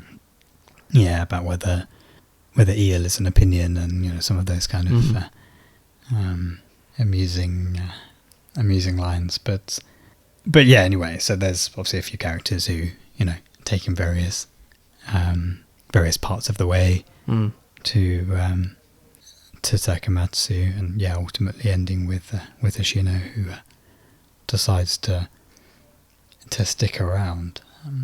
That I mean, you touched on it briefly already. That relationship between Hoshino and Nakata is cool, I think. Yeah. It's really nice, and it's interesting to see Hoshino's character develop, and he's very reflective as well, isn't he, himself, about this development. He basically speaks to the reader and says how he's been actively inspired by Nakata and how he does things, and some of the things he's able to do, and he kind of learns that he should be less controlled by his job and be more kind of free, if you like, and gets introduced to different types of music that he's never appreciated before. He was in a rut before, wasn't he? Like he had a bunch of, I don't know if he had literal like holiday days banked up, but he felt very comfortable taking an extended amount of time off. He said he'd always be the one who would just accept needing to drive here or there late at night. Yeah. Moment's notice. Yeah, I wouldn't say, but he didn't rave about how much he loved his job. So I think it was probably more he would do that for lack of having anything else potentially to do. And then he meets Nakata, and then he's less interested in work, and he talks about kind of apologizing and aiming to get his job back afterwards. But for the length of the book that he's in, he's very happy just missing work and not having that time off, which is very different from his life beforehand. And Nakata definitely opens his eyes, and it starts off, if I remember right, as Nakata reminding Hoshino of his granddad, who he really liked and got on well with, so that kind of got them off on a good foot. And then it grows from there. I think he stops. I pictured Hoshino's no longer viewing Nakata as like his granddad, but actually just this friend he has who, he's got his own quirks, and he happens to be older, but becomes less of a difference between them as they become closer, and Hoshino starts to adopt I guess, he does adopt some of the traits of Nakata, somewhat literally in some cases, like almost gaining his powers, or at least some of them, being able to talk to cats, and I think just being more open to the world again, which Nakata definitely is. Yeah, I think that's Probably helps him see the world differently. Yeah, it's interesting because I'm trying to remember what sort of conversations they have, and I can't immediately remember Nakata necessarily engaging that much. I mean, not to say that he's, it comes from any form of unfriendliness or anything like that, because clearly it doesn't. But it's sort of the way I picture it is very much, Nakata has this quest, these set of things that he knows somehow that he needs to accomplish. Yeah, very instinctively. And Hoshino, after a while, almost immediately is quite intrigued by this, maybe amused slightly by it, and and therefore kind of goes along and is happy to kind of almost sort of entertain him in a way, and see what comes of it and what. It definitely, I think at first it's very much just, Hoshino finds it amusing, and he's willing to take a bit of his time just to almost like I'm just observing Nakata, and not really involved in what he's doing, but over time comes to care about it all, and then actually to the point where he then takes over, kind of has to, but he then takes over that quest at the end. Yeah, it's almost I mean, I'm not religious myself, but it almost has a kind of potentially like a parallel to religion, maybe, in terms of how he sort of what's the word, he sort of by chance or whatever, he comes to spend time with this man, and then he kind of through his experiences with him becomes open to different ways of life, maybe, and kind of I don't know if I mean, he definitely, I don't know if faith is the right word, but he definitely seems to gain faith in this man during the time that they're spending together, and I guess ultimately it gives him purpose beyond the duration of the book, I suppose. He finds purpose and like meaning in it. He's no longer just going through his life, just working to keep busy, which I don't think really makes him happy. No, made his bank really bad, but he's doing it anyway, and then shown another path, and given something to believe in. Well, I guess it's like almost not something in particular to believe in, but just like giving him hope and belief that he could do whatever he wants to do. He can make his life be whatever he wants it to be. Probably makes him believe in himself more than anything. Yeah, sure. I mean, I guess he sees Nakata accomplishing these quite amazing things and quite unbelievable things, and he clearly plays a big role in supporting him and enabling him to do that, and would kind of gain that sense of self-worth from that. You were saying earlier that Nakata, they don't really have conversations exactly. Like, they don't have like deep conversations about what it is they're doing. I recall Hoshino kind of asking Nakata questions.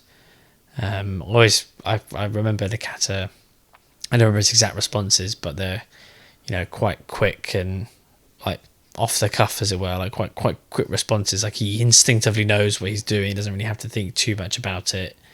Yes. Kind of Nakata was like self-described someone who doesn't think too much about things, like probably mostly to do with his how his mind works after what he went through as a child. And then there's large sections of their time together where he's just asleep. Yeah. He does those incredibly long stretches of sleep. I think, yeah, Hoshino definitely is inspired mostly by what Nakata does. Also by what he says, but I guess Nakata's not directly talking to Hoshino to, you know, try and motivate him. He's just Nakata's just being inspiring himself, which I imagine for someone like Hoshino is exactly how you do inspire them. I think Hoshino, he talked about like he didn't do too well in school. He got into trouble and all this. So I could picture being like a role model in a way. Being a good way to get through to him. I can imagine, you know, lecturing him. He's just gonna. If Nakata lectured Hoshino, I can't imagine Hoshino sticking around for very long. For sure. Yeah, I like that. Do you see any? Well, I mean, clearly there are some.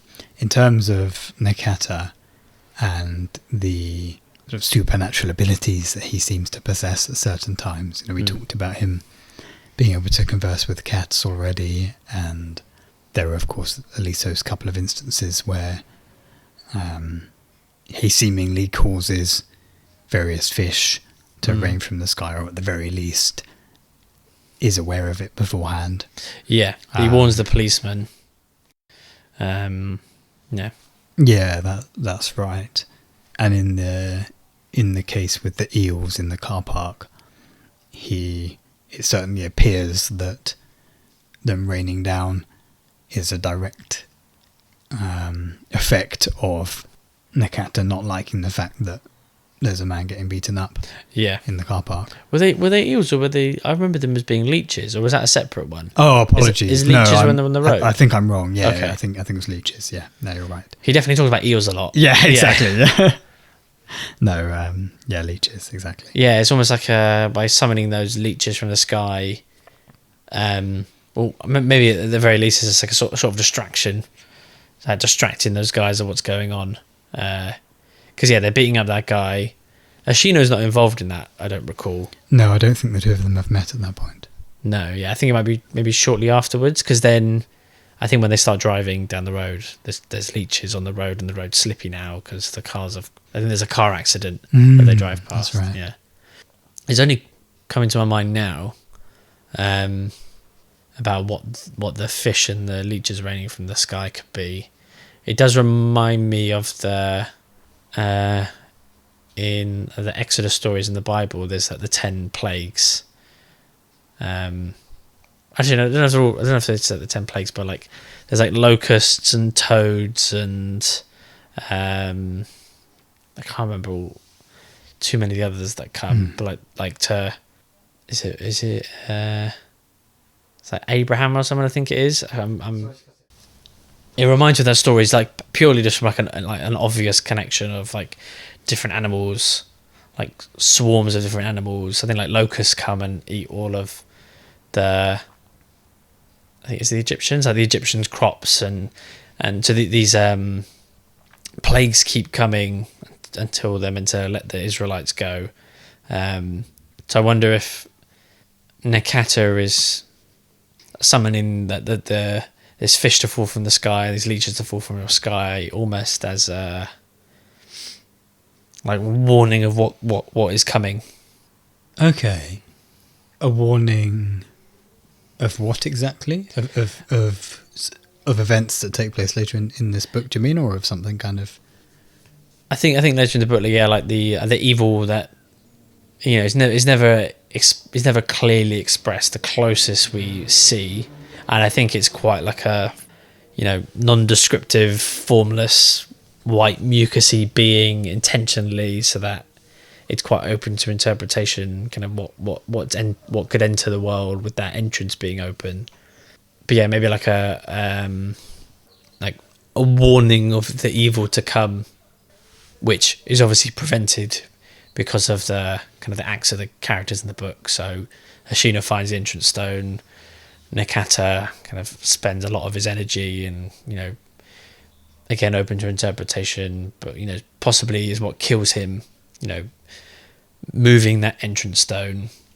Hoshino then kind of taking up the mantle afterwards, as having turned that stone back to close that opening, that entrance. Yeah, it was like a forewarning of what's to come there. That comes to mind. Like, it's a very just like literal comparison I'm making. But yeah, could be like a bit of a prophecy in its own way, in a very loose sense. Like things getting bad before they, or things could be bad, and things becoming bad before they get better again. Oh, interesting. Yeah, no, I hadn't really thought about it like that at all. And actually, yeah, that's an interesting point, because the first, well, let me think this through. Am I right in saying there are those two specific instances described in the book where fish leeches rain down from the sky? Yeah, and it does. I think it loosely references the fact that like that has happened in the past. Like there are like the weather can be, you know, a perfect storm of, yeah, like the wind lifting up fish and traveling across and depositing them down. Like that can and does happen in rare circumstances and parts of the world where, you know, you've got like a populated place next to where the fish would be, and the kind of weather capable of, you know, it has to be like a hurricane or something. Sure. But yeah, I think they do talk about the fact that is possible, but this seeming to be somewhere different. They definitely mention how, like, looking at the weather reports wouldn't explain this. It's not like a natural phenomenon. Yes, yeah, sure. And so with the first occurrence, do they seemingly serve any purpose?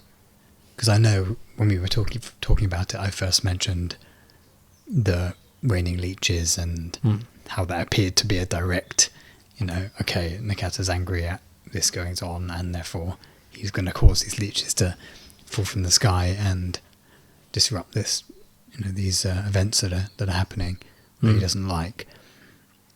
The first instance, am I right in saying there's none of that, obviously?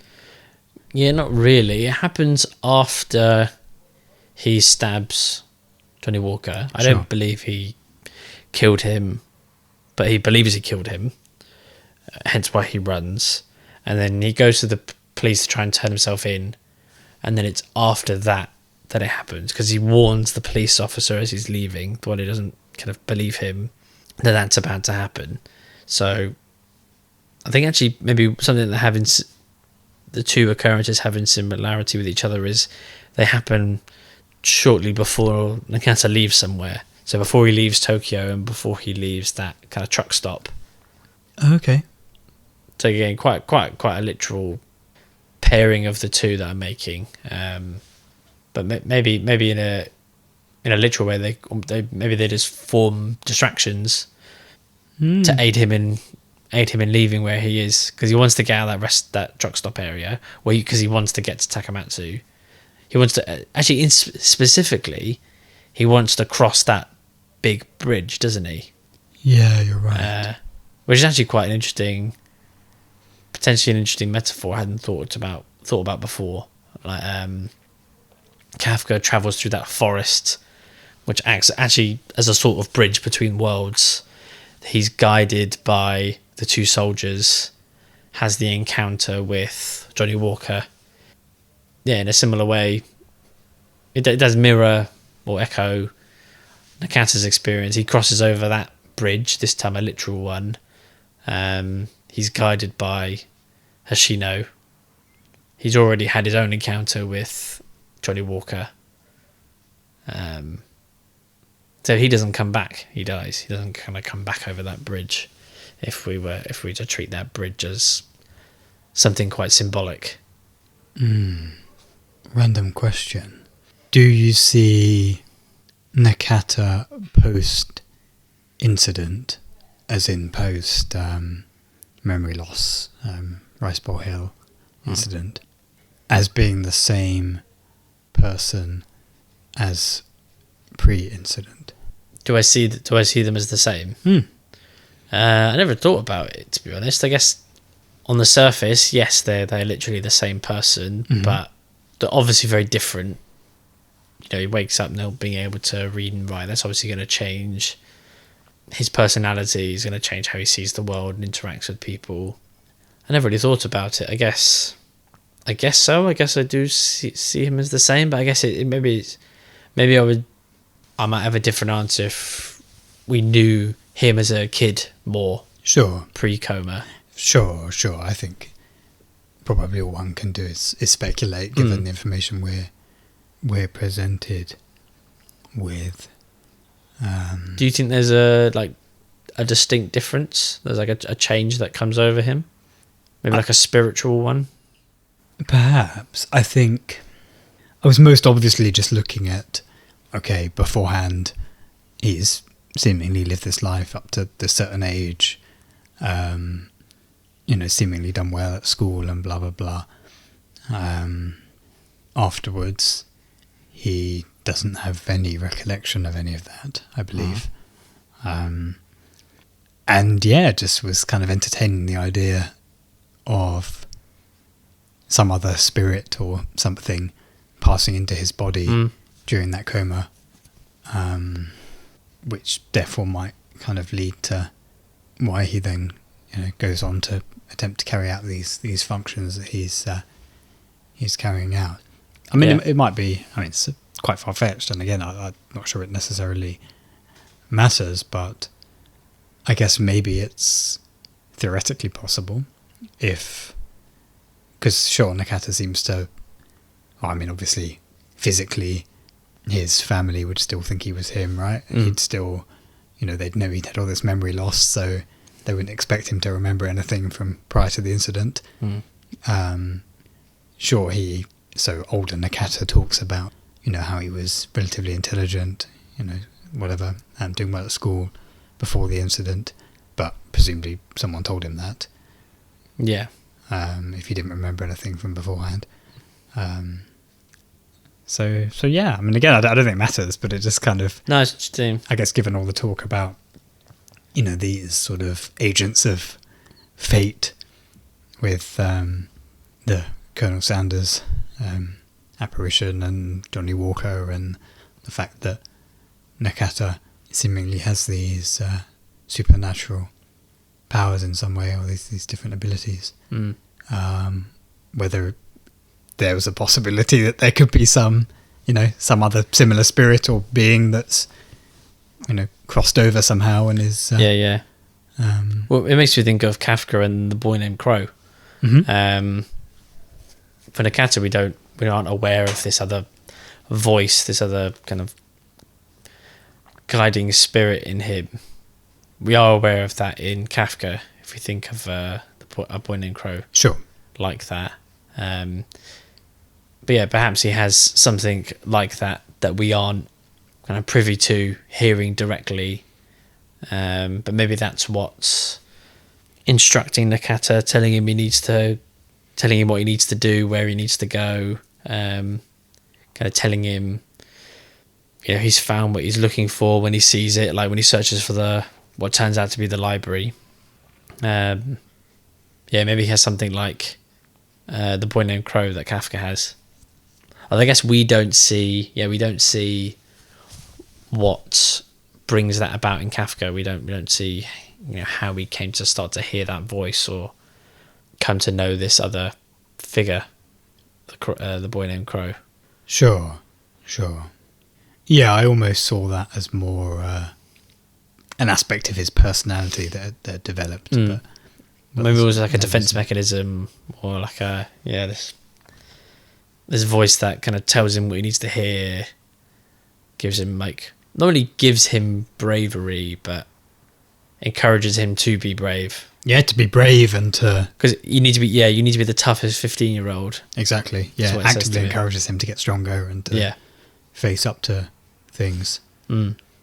Yeah. Along a similar kind of line of speculation, when the kind of slimy thing, spirit thing. What do they describe it as again? Creature.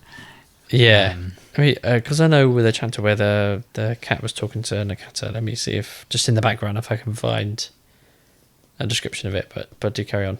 Yeah, so when that makes its way out of Nakata's dead body, Hoshino, interestingly, briefly entertains the idea that this thing might have always been inside Nakata and animating him. And what, sorry? And animating him. Right, okay, yeah. And very quickly chooses to decide that couldn't have been the case because of, I guess, what he perceived as being, good actions in Nakata, and him, I suppose, having perceived this quite repugnant thing as being evil. Yeah. Maybe that's like just an innocence on Hoshino's part to think that a person's one or the other and not capable of both. Yeah, and I think, again, sort of tying back in with what you were saying a while back about that relationship between good and evil, and that Mephistopheles quote. If there's this thing and it was somehow in Nakata, or kind of helping to drive him or lead him, or imagine, I don't know, again, just kind of getting a bit out there, but imagine it's that's somehow telling him what to do, when he suddenly has these thoughts of, I need to do this, I need to do that. Somehow this spirit thing is somehow a part of him and is guiding him in that way. Could that be, a kind of foil again that's sort of, getting him to take these positive actions? Yeah. I mean, it's really not all too different to what Hoshino experiences. Like, he wonders about this creature that's inside Nakata, but you could ask the same thing about Colonel Sanders. I guess Colonel Sanders doesn't do anything directly outwardly evil, but doesn't present himself as a particularly nice person. I think he may even kind of be upfront with Hoshino that he doesn't really care about humans. I think I recall that. But without him, Hoshino wouldn't have found the entrance stone. No, exactly. So yeah, like, it's a similar thing there. Yeah, because Colonel Sanders is never really kind of maybe necessarily portrayed as evil, but he is, shady and morally wrong. He's basically a pimp, isn't he? Like, he's a pimp in there as a character, like in what he does. He's carrying out those actions at that time that Hoshino meets him. Yeah. So maybe he sees that in Nakata, but maybe he doesn't recognise that in himself. And seeing that in yourself would be the hardest person to see it in. Judging your own actions or your own, actions, and where he's got that information and inspiration from. Maybe that white mucus monster is Johnnie Walker, Colonel Sanders again. Maybe not if no, I take that back. If he's Toro, the black cat, in like a pretty similar, very briefly, I can't imagine he'd warn Hoshino about this thing is coming, but it's himself, possibly. But I could see him being the black cat, but not this monster. Maybe actually, Johnnie Walker might feel justified in his actions if he himself is trying to prevent this thing entering our world, which is portrayed as that white monster reaching the entrance stone.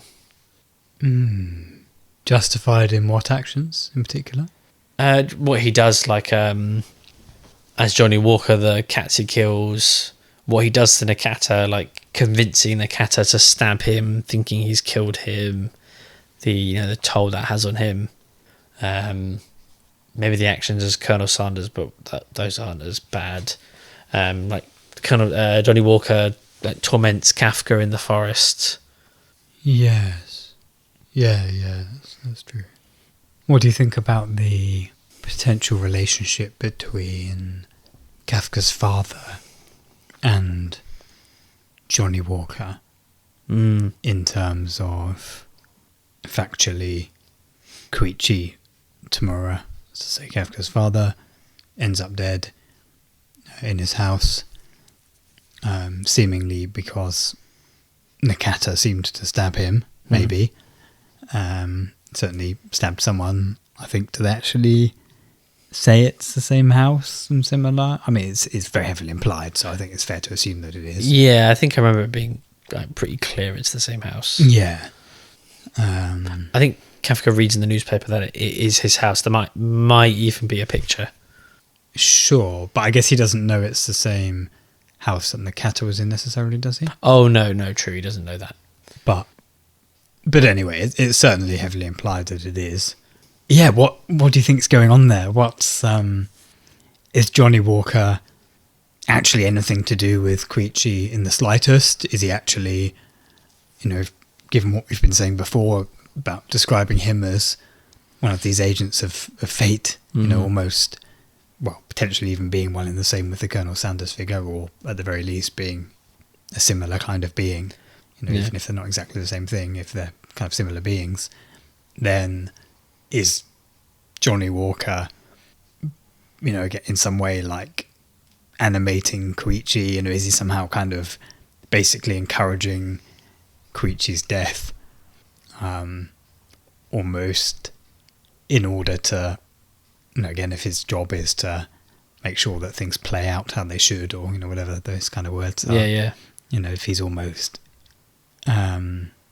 helping see that this prophecy got fulfilled, maybe. Is there something there? I suppose the other bits of information we have on that being the fact that Nakata awakes on that same open grounds where he was waiting for Johnnie Walker. Oh yeah, it does, yeah. With memories of what happened, but with no blood over him at all. Whilst Kafka appears to have woken up with those bloodstains on him. I'd never connected the two together, actually. Yeah. Like, obviously, there's Kafka's not sure if maybe he was the one that killed his dad, but just that direct comparison of Nakata waking up clean and Kafka waking up not. Yeah. So it's almost as if Nakata's been used to kind of make it happen, to do the deed on behalf of Kafka. Because he's not been there to do it. And maybe like Nakata waking up, I'm only thinking about this now because I used the word clean, but Nakata waking up clean being a way of maybe either making it clear to Nakata or us, the reader, or both, that he is clean and not guilty of what's happened, not guilty of the murder, even if it's been by his hand, if he's been used. Yes, exactly. So yeah, it is interesting that Nakata wakes up, because he doesn't wake up anywhere near. He wakes up near the shrine. I don't think he ever actually. Kafka is that? Yeah. I think he sees the shrine, doesn't he? I think he kind of wakes up, works his way through the brambles or the bushes, and sees the shrine, but then goes maybe back to the beach and then makes his way back from there to the library. So yeah, it's interesting that he wakes up with blood on his hands, suggesting he would bear the responsibility. Yes. Well, I guess it was in the prophecy, right? Exactly. Yeah. So no matter what, I guess echoing sleeping with his mother and sleeping with his sister, he can't avoid the prophecy, even if he travels. I think hundreds of miles away. Maybe not hundreds of miles. It's not that big of an island. Certainly far. Because he goes from one island to another, doesn't he? Oh, that's true. That's true. Is it Honshu, the main island of Japan? That sounds right, yeah. To Shikoku, which is where Takamatsu is. I was mentioning to you when I was not all too far in the book, there definitely seemed to be a theme of duality going on. Like a kind of yin and yang. And then I'm looking at the copy of the book we've got There's vintage books. So yeah, all black cover, quite minimal, and then a bit of a quite a yin yang symbol of a black cat, and then a red, looks like a male face. I always kind of pictured that being Kafka, but actually maybe it's Kafka and Nakata. I see no reason why it couldn't also be Nakata. Or maybe it looks a bit more of a youthful face. But yeah, like a duality there, like light and dark. I think all the main characters have a combination of the both of both. So even Koichi has like a darkness inside of him, but was also able to produce works of art. If we assume that's something good. Yeah, that's a good question. Yeah, I think that applies to the other characters as well. I think it definitely applies to Nakata, the evil inside him. We've talked about this bad monster, but he does great good. Essentially, I guess he doesn't necessarily do anything evil, does he? No. But yeah, I think it maybe comes back to that idea that you can't have good without evil. If you didn't have any evil, nothing would appear to be good. Yeah, interesting. But yeah, I'm sure that this cover is a very deliberate one. Like, and I wonder if the black cat. Well, it doesn't necessarily have to be a black cat. It's a black cover book, so I guess it could probably represent any cat. But yeah, it almost seemed to be like the counterpart to the human face on the cover. I was asking you. Yeah, we were talking about the worlds, right? Yeah. So, yeah, obviously there's this concept spoken about around, people going between worlds. There's actually people going between worlds. Yeah, I think people going between worlds, let's say that. This sort of entrance stone being opened and concepts like that. The idea of this creature attempting to come into Hoshino's world, crawling its way out of Nakata's body. Did you have any thoughts on these worlds and sort of any potential significance of them? Do you feel like Murakami kind of gave them sort of a significance? Yeah, what are your thoughts?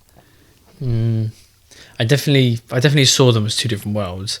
Even if he didn't use that exact word to describe them, it definitely gives you that idea. And I think during the book, my idea of what the two worlds were changed during my reading. I think I probably, at first, when the fantastical elements were introduced, I probably maybe considered it to be like a different fantasy realm or something. And then as I was getting further in, remember when Kafka's going through that forest to kind of cross over, then maybe it's some kind of purgatory, maybe even like hell that he could have found himself in. But then maybe my opinion changed when he decided to come back. If it was meant to be one of those like different worlds directly, I don't think, if you think about purgatory or hell, it's not really the kind of thing you can wander into and then freely wander back. It's kind of like a one-way thing. So I guess I don't know what it is. I definitely think, like other things we've discussed already, Murakami, he's not vague about it, but he leaves room for you to add your own interpretation. That's what that could be. So on like the least fantastical kind of ground level for Kafka, going into the forest, passing through and then coming back was the very like basis level, not base level, but the most least fantastical, most mundane level. It's him going through this process of maturity. He's going over. He's able to speak to a young Miss Saeki. He's also able to contemplate just leaving the world and not being part of it anymore. And I seem to remember he does take some comfort in the idea of leaving that world behind. I seem to remember. Of returning, do you mean to what we know as the real world, or the other way around? Leaving it. I seem to remember him, or maybe at least that's the kind of impression I got, that was like a way out. And he kind of already done that a little bit when he went to that cabin in the mountains, kind of just kind of escaping. He's definitely a person who is very happy in his own company, in that isolation, which I can't imagine most 15-year-olds being that way. I think I don't know if I said it while we were recording, but I said it to you that he definitely felt that Kafka was way more mature for his age.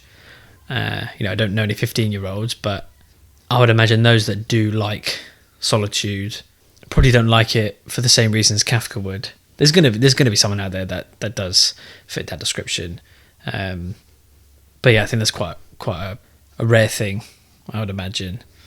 And then Kafka crossing over to that world is like the next step up from that. That is him really stepping away from people. Yeah, sure.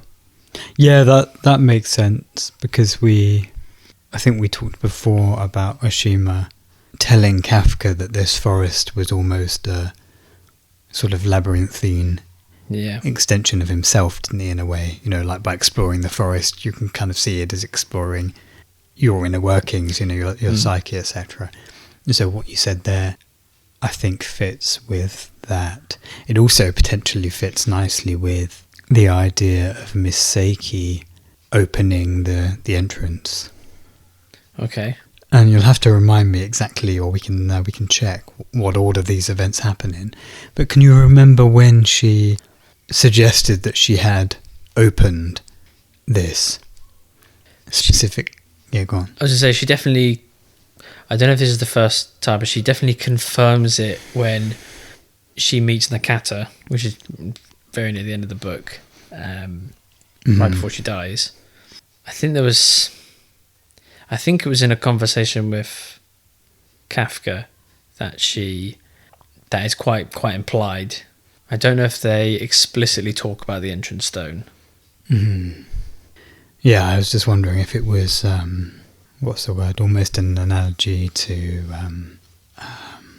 what's the word? Becoming reclusive and sort of losing the will to live and to enjoy life or similar, that she seemingly experienced after the death of her love.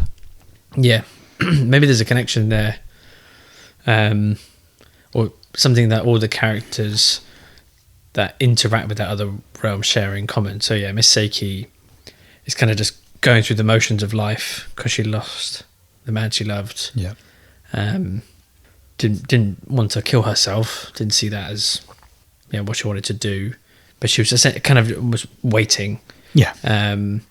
Kafka, well, yeah, it's not the same for Kafka, but he definitely contemplates his place in the world, and does find himself, wanted and effectively on the run. And maybe especially as a teenager, even though I've said he's very mature, seeing that as like an escape might be something he consider. And then so they do have their differences there, and Nakata again is different. He never really chose to be separate, like removed from the world, and he's never fully removed. But what happens to him, and kind of the mental changes he goes through, do isolate him to a degree. So those are the three people that have that main connection to that other world, and I feel like they were all distant in some way or another. So maybe there's something there. Yeah. I see what you mean. Should I try search to try and find when Miss Saeki talks about the entrance stone? Yeah, sure. See if it crops up. Quick. Yeah, so specifically a reaction to her boyfriend dying, effectively. Right. Would be interesting. I sort of vaguely remembered it being something that she said happened around that time, but whether it was before that when she was writing, because she wrote that song, didn't she? Yeah. She wrote that after he died?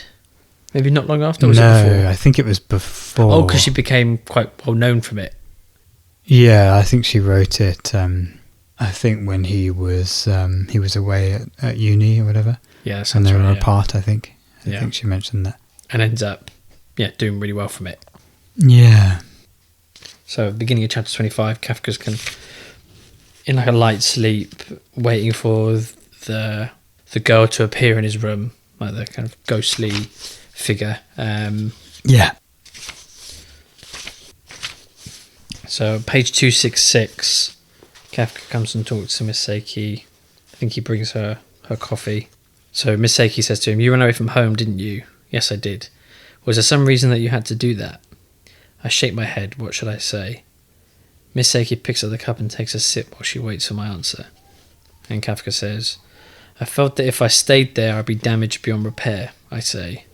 "Damaged?" Miss Saeki says, narrowing her eyes. "Yes." After a pause, she says, "It sounds strange for a boy your age to use a word like damaged, though I must say I'm intrigued. What exactly do you mean by damaged?" So I think that's like an example there of Kafka speaking in quite this mature way. I search for the right words. First of all, I look around for the boy named Crow, but he's nowhere to be found. That's top of page 267. I'm left to choose them on my own, and that takes time. So it's interesting that the boy named Crow isn't there. I think this might be the point of the book where we don't see him again until Kafka encounters Johnnie Walker in the forest, I think. Sure.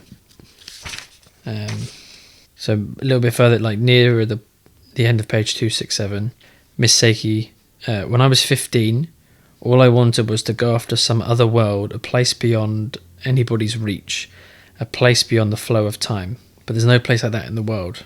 "Exactly. Which is why I'm living here in this world where things are forever being damaged, where the heart is fickle, where time flows past without a break." As if hinting at the flow of time, she's silent for a while. "You know, though," she goes on, "when I was 15, I thought there had to be a place like that in the world. I was sure that somewhere I'd run across the entrance that would take me to that other world." Kafka asks if she was lonely when she was 15. Okay, well that's... There might be there might be other times.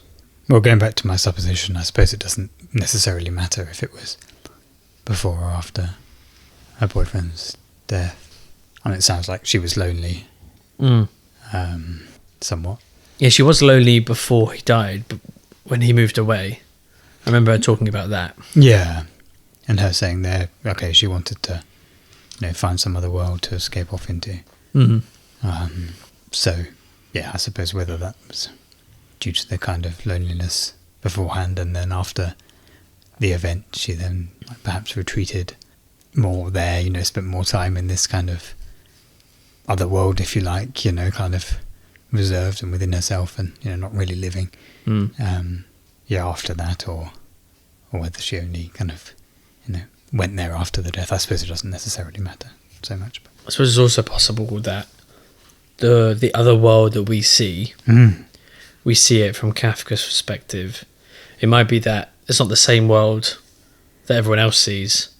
Because I was thinking how the kind of world Kafka crosses over to, it doesn't fit that this creature, this white thing that comes out of Nakata would fit in that other world. It looks quite similar to our world. I think it's this valley, if I remember. Yeah. Down at the forest there's a valley. There's a small little town with a couple of buildings.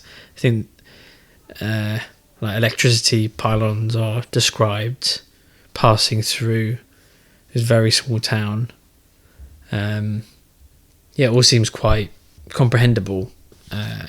So I wonder if there was a chapter in the book where Nakata crosses over, I wonder if he would cross over into the same world or see the same thing.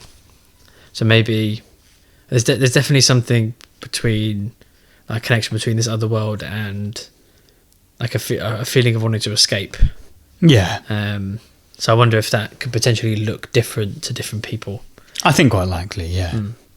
And yeah, what's the word, visual or physical form it took, perhaps doesn't necessarily matter much either, maybe.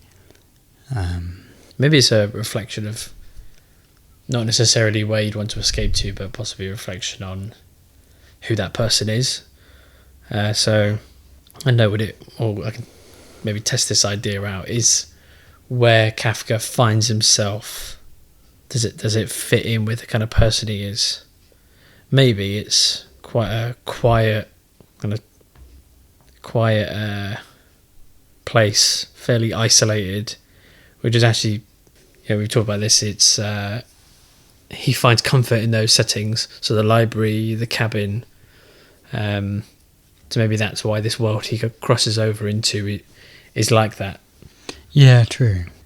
Is there something about there being a TV there as well, or like there's something showing on? Is there something showing on the TV that's? Is it like a show he remembered from his childhood, or just something that he'd some kind of old something broadcast? Like that, is it? Yeah. So yeah, I think that all. What you say there about it seeming to be quite a reflection of him sounds very reasonable. What do you think about the soldiers that led him, and what their purpose is in the book? I don't think I really thought much of them, to be honest. Even now, I can't remember any specific details about them or about how they behave. I guess they served as a sort of guide for him, getting him into this other world, this, I don't know, space of self-reflection or whatever, however you want to word it. But yeah, I didn't really think that much of them.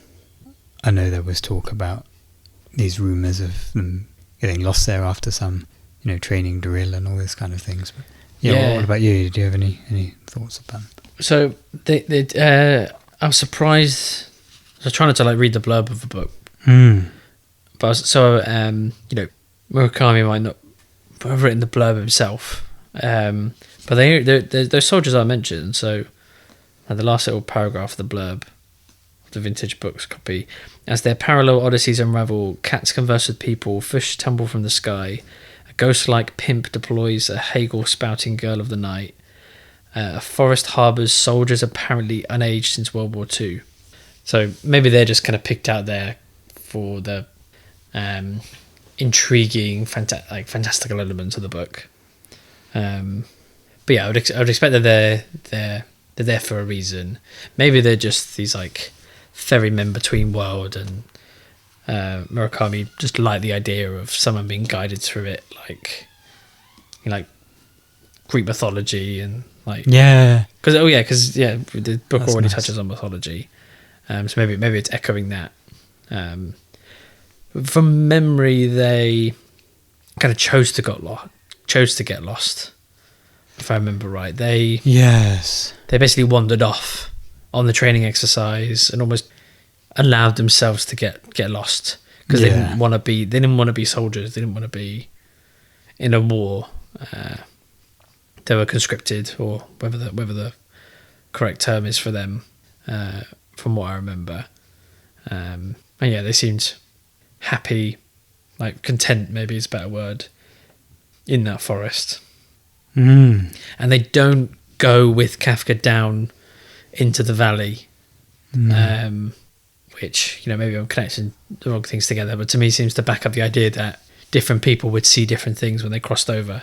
They might all use the forest as a way of crossing over, but different people would see different things once they leave the forest. They're in that other world properly. I mean, that's why they didn't follow him. I think they might have been able to see. I think they lead him right to the edge of the forest, but there's definitely a point where they say they can't go or they won't go any further. Yes.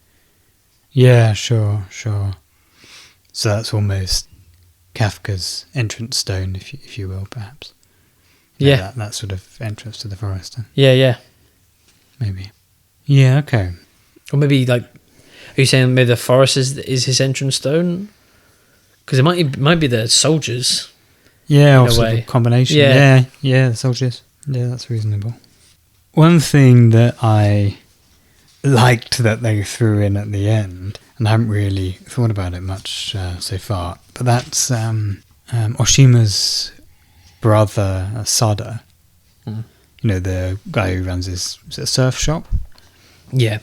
Doesn't he quite nonchalantly imply that he's had a similar experience to Kafka in the forest? Yeah, doesn't he go really far in? They actually have quite a connection, don't they, him and Kafka? I believe he even invites Kafka to come stay with him and maybe even work in his surf shop. Yeah. So, or maybe I thought this was pretty cool. So they talk about going deep into the forest, and And then Sada says, I did the same once. Must be like 10 years ago. He's silent for a time, concentrating on his driving. We're on a long curve, the thick tyres spraying pebbles as we go. Every so often there are crows beside the road. They don't try to fly away, just watch intently, with curious eyes, as we pass by. Did you run across the soldiers? Sada asks, as casually as if he'd asked me what time it was. You mean those 2 soldiers? Right, Sada responds, glancing at me. You went in that far, eh? Yeah, I did, I reply. Blah, blah, blah. And then Kafka asks, when you met those soldiers 10 years ago, what did you do? What did I do when I met those soldiers? He repeats. I nod and wait for his answer. He glances in the rearview mirror, then looks ahead again. I've never talked about that to anyone, he says. Not even to my brother. Brother, sister, whatever you want to call him. Brother works for me. He doesn't know anything about those soldiers. I nod, saying nothing. And I doubt I'll ever tell anybody about it. Even you. And I don't think you'll ever talk about it to anyone, either. Even to me. Do you know what I'm trying to say? I think so, I tell him. What is it? It's not something you can get across in words. The real response is something words can't express. There you go, Sada replies. Exactly. If you can't get it across in words, then it's better not to try. Yeah, and that's basically that. But yeah, so just in that little exchange, effectively, sounds like he had a similar experience.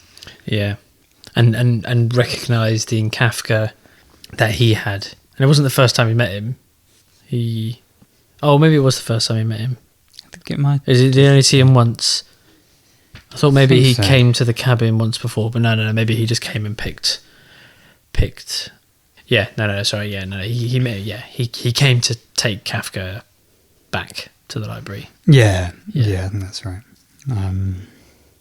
But he spoke pretty confidently. I think he just opened up with, did you see the 2 guys? Well, I know you went into the forest. I know you went, fairly far. Did you see who I saw? Yeah. Yeah, exactly. And at first when I just reread it then, I was thinking, was it just he was, almost jokingly referring to the myth, of the soldiers being lost there or similar. But no, clearly he'd gone, he'd met them, he'd had presumably a similar experience. Obviously he doesn't share the details, but yeah. And I think there's something in that he doesn't share, which I guess goes to show how personal of a thing it is. It's not, did you nip over to that other world with the valley and I keep coming back to this. That wouldn't be what I imagine. That's not what he saw, not what he experienced, and probably had this understanding that it is a very personal thing that you can't. Yeah, as he says himself, you can't express in words. It's interesting. Did he? I know he said there that he'd never spoken of it to Oshima. Did I say that he mentioned that? I think, did he actually say that his brother hadn't seen them, or he implied he didn't think he had? I don't know if he implied that Oshima hadn't seen them. He definitely made it clear that my understanding is that was the first time he ever spoke about it to anyone. Yeah. So from that passage I just read out, he said that. Okay, yeah. So it's a bit unclear. Yeah. So he says he's never talked about it to anyone, and then he says that he, meaning his brother, doesn't know anything about those soldiers. So I guess he's meaning it in the sense that he hasn't told him about his experience of seeing them. I'd wondered for a minute if it was he could almost tell from knowing his brother that he clearly hadn't gone through that experience. Right. Like maybe because he hadn't, I don't know, wasn't fully comfortable with himself, or, hadn't fully like come to terms with identity, or, whatever it might be. But, if he'd noticed that he was still like struggling in some way, with some kind of fundamental like issues of being, if you like. Yeah. And therefore it was clear to him that he couldn't have gone through this, process of kind of finding himself, if you like, and, of sort of deep introspection, which seems to be represented via this, entrance in the forest and this other world. So yeah, I just momentarily wondered, okay, was he referring to that and sort of saying, therefore he couldn't have seen them. But I'm not sure he necessarily is saying that. So Okay. I guess potentially, for all we know, Oshima has gone through the same experience. It's interesting. I think in my mind, crossing over to that other world, that kind of experience, and let's say like coming back again is like the norm. Sure. I hadn't thought of that being something that many people would do and go through. Basically, it almost sounds like when you say Ashima's not ready yet, or not there yet. I guess it sounds like your thinking is that it's something everyone would go through in the book. Everyone in that world would experience at some point, almost like a rite of passage. I think in my mind, I'm not like arguing for this point, but this is just what my assumptions were, that it was something that people did if they needed to.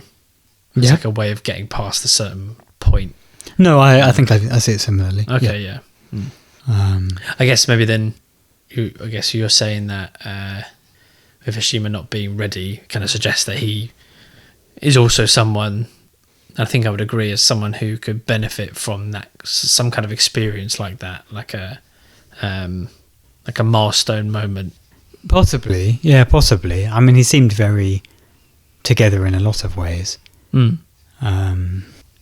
Yeah, I guess I was just picking up that one kind of, potential area about his identity, and similar, that that could have been something that his brother could know about, and therefore could know that he hadn't, consolidated, and therefore could have made that assumption that he hadn't seen the soldiers, if that makes sense. Yeah.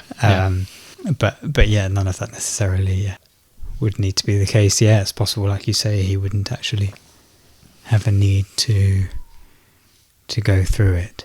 Do you think... no, maybe not. I'll say it anyway.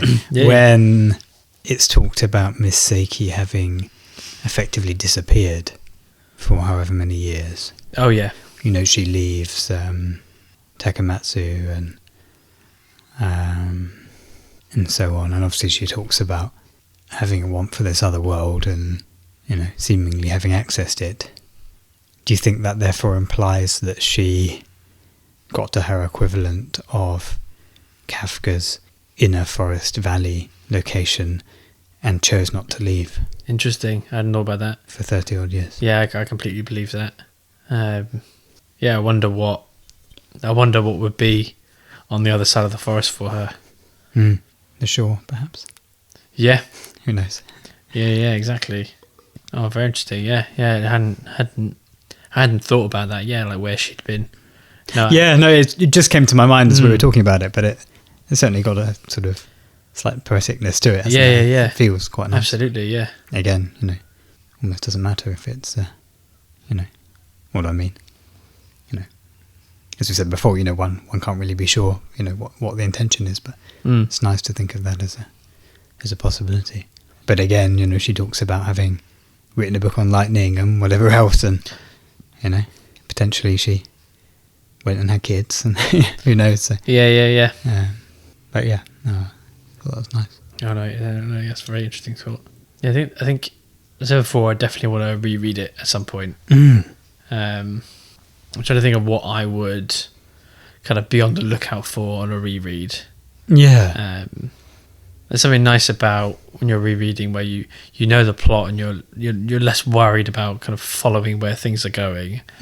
I think I'd be on the lookout for maybe references to this other world which different characters are referring to. So I'm sure there's some subtle references from Miss Saeki about her time where she essentially disappeared. I think I don't know if she explicitly talks about it. Ashima definitely mentions that when she was young, this thing happened, she left, and then years later she came back. Yep. I'd probably naturally just see if I could find Johnnie Walker in other places as well. Is there anything you'd look out for? Yeah, I think certainly there were quite a few conversations here and there where, when reading it for the first time, you maybe get a general kind of surface level of the conversation, or maybe the contents seem a little bit irrelevant, maybe. It's like someone's, I don't know, Oshima's just chatting about a book, or or something like that, whereby if you were to then read it again, if I was to read it again, I'd probably pay a bit more attention to some of the details of those various conversations, because I think, like you were hinting at there could quite easily be references to this other world in some way, or just something that kind of puts this extra little slant on things. Some of the things Colonel Sanders says, maybe even some of the little bits and pieces that Nakata comes out with when he's telling Hoshino how he knows where to go and whatever, and like how he just comes up, goes to Miss Saeki and just immediately basically starts talking about the stone, and then it's time for her to go and all that kind of thing. I suspect there are quite a few little things like that throughout the book that I either read and then immediately forgot and haven't really remembered to talk about here, or didn't notice at all. Yeah, I think it's the kind of book where it can say some, seemingly odd things, but you don't question it, because of the kind of like dreamlike nature of the book. But actually, probably, it's a nod to something, as part of that world. Or, in other words, something later on in the book that comes up. I think just like the first book we did, this one, I was Googling or reading up on the book or anything, but I think just before we started recording, I think I Googled something that made sense too, and it mentioned how the book is intended to be reread. I think you said that. So I think it's like a typical thriller, or a book would I think be written very linearly, where you get a new piece of information and a new piece of information, and you're adding those together. Whereas with a book like this, you're given just this jumble of ideas that don't really make sense. But on a reread, as you get all these disparate ideas, you actually realise, okay, this fits in over here and this fits in here to build this picture that the author's trying to get across.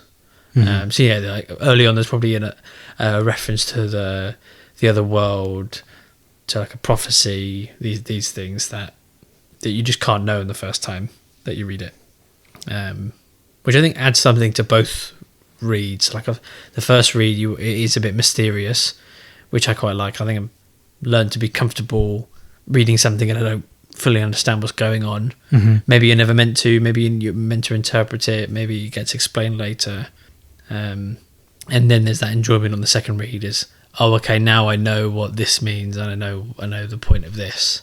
There's like a whole new level I can appreciate now from having read it once before. Yeah, I get that for sure. Something we haven't looked at, and I'm going to have to try and find it now, is Kafka on the Shore, the song and its lyrics. Oh yeah, it mentions the soldiers and the entrance stone, I think, doesn't it? Before I dig into the lyrics, Kafka wonders how a record with lyrics like this could sell more than 1 million copies. I'm not saying they're totally obscure, just kind of abstract and surreal, not exactly catchy lyrics. That's interesting. So it starts off with, you sit at the edge of the world, I am in a crater that's no more. So that makes me think of the valley that Kafka enters into. Oh, okay. And it being the edge of the other world on the border of that forest. I don't know if it is. It's not. I don't think it is actually described as a crater, but I think it was definitely impressed on me how it's in this kind of a valley, like in a bowl or something. Sure. And that small little town and the other world is kind of down at the bottom of it. Okay. Yeah, I hadn't thought of it as referring to that. Yeah, nice. Words without letters, standing in the shadow of the door. Nothing comes immediately to mind for those. The moon shines down on a sleeping lizard. I don't know what that is. Little fish rain down from the sky. That's much more obvious to me. Referring to Nakata there. Outside the window there are soldiers steeling themselves to die. So I naturally think of the soldiers in the forest. I didn't picture them steeling themselves to die. Maybe that is what they're doing, like, because they're unaging in the forest, I guess, and they know how to navigate it. So whichever way they would have left, whichever world they would have come back to, they would die eventually in either of those worlds, I would assume. Kafka sits in a chair by the shore, thinking of the pendulum that moves the world, it seems. So, when we were flicking back earlier, obviously not the same Kafka, but our Kafka. So the two Kafkas here in my mind are the protagonist and Miss Saeki's boyfriend. Okay. But our Kafka, when he is in the other world and he's in that house, and then a couple of days go by where a young Miss Saeki comes and cooks for him, there's a bit where he's sitting down in that kind of kitchen area where he has his food and does reflect on the fact that time doesn't move there. Obviously, you know, like the day passes, but he's conscious that how things are have a timeless property to them. Oh, okay. There. I'd forgotten that. So, well, it's kind of almost the opposite. Kafka sits in the chair by the shore, so he was sitting down at the time, thinking of the pendulum that moves the world, it seems. So it's kind of the same, but also kind of the opposite. Kafka was thinking about how things were timeless in that other place. I guess you could, by extension, then think that he's then comparing it to the real world where time does move, the pendulum does swing. Then a bit further down, I don't know what the drowning girl's fingers are. Maybe that's Miss Saeki. Maybe she's not literally drowning, but drowning in.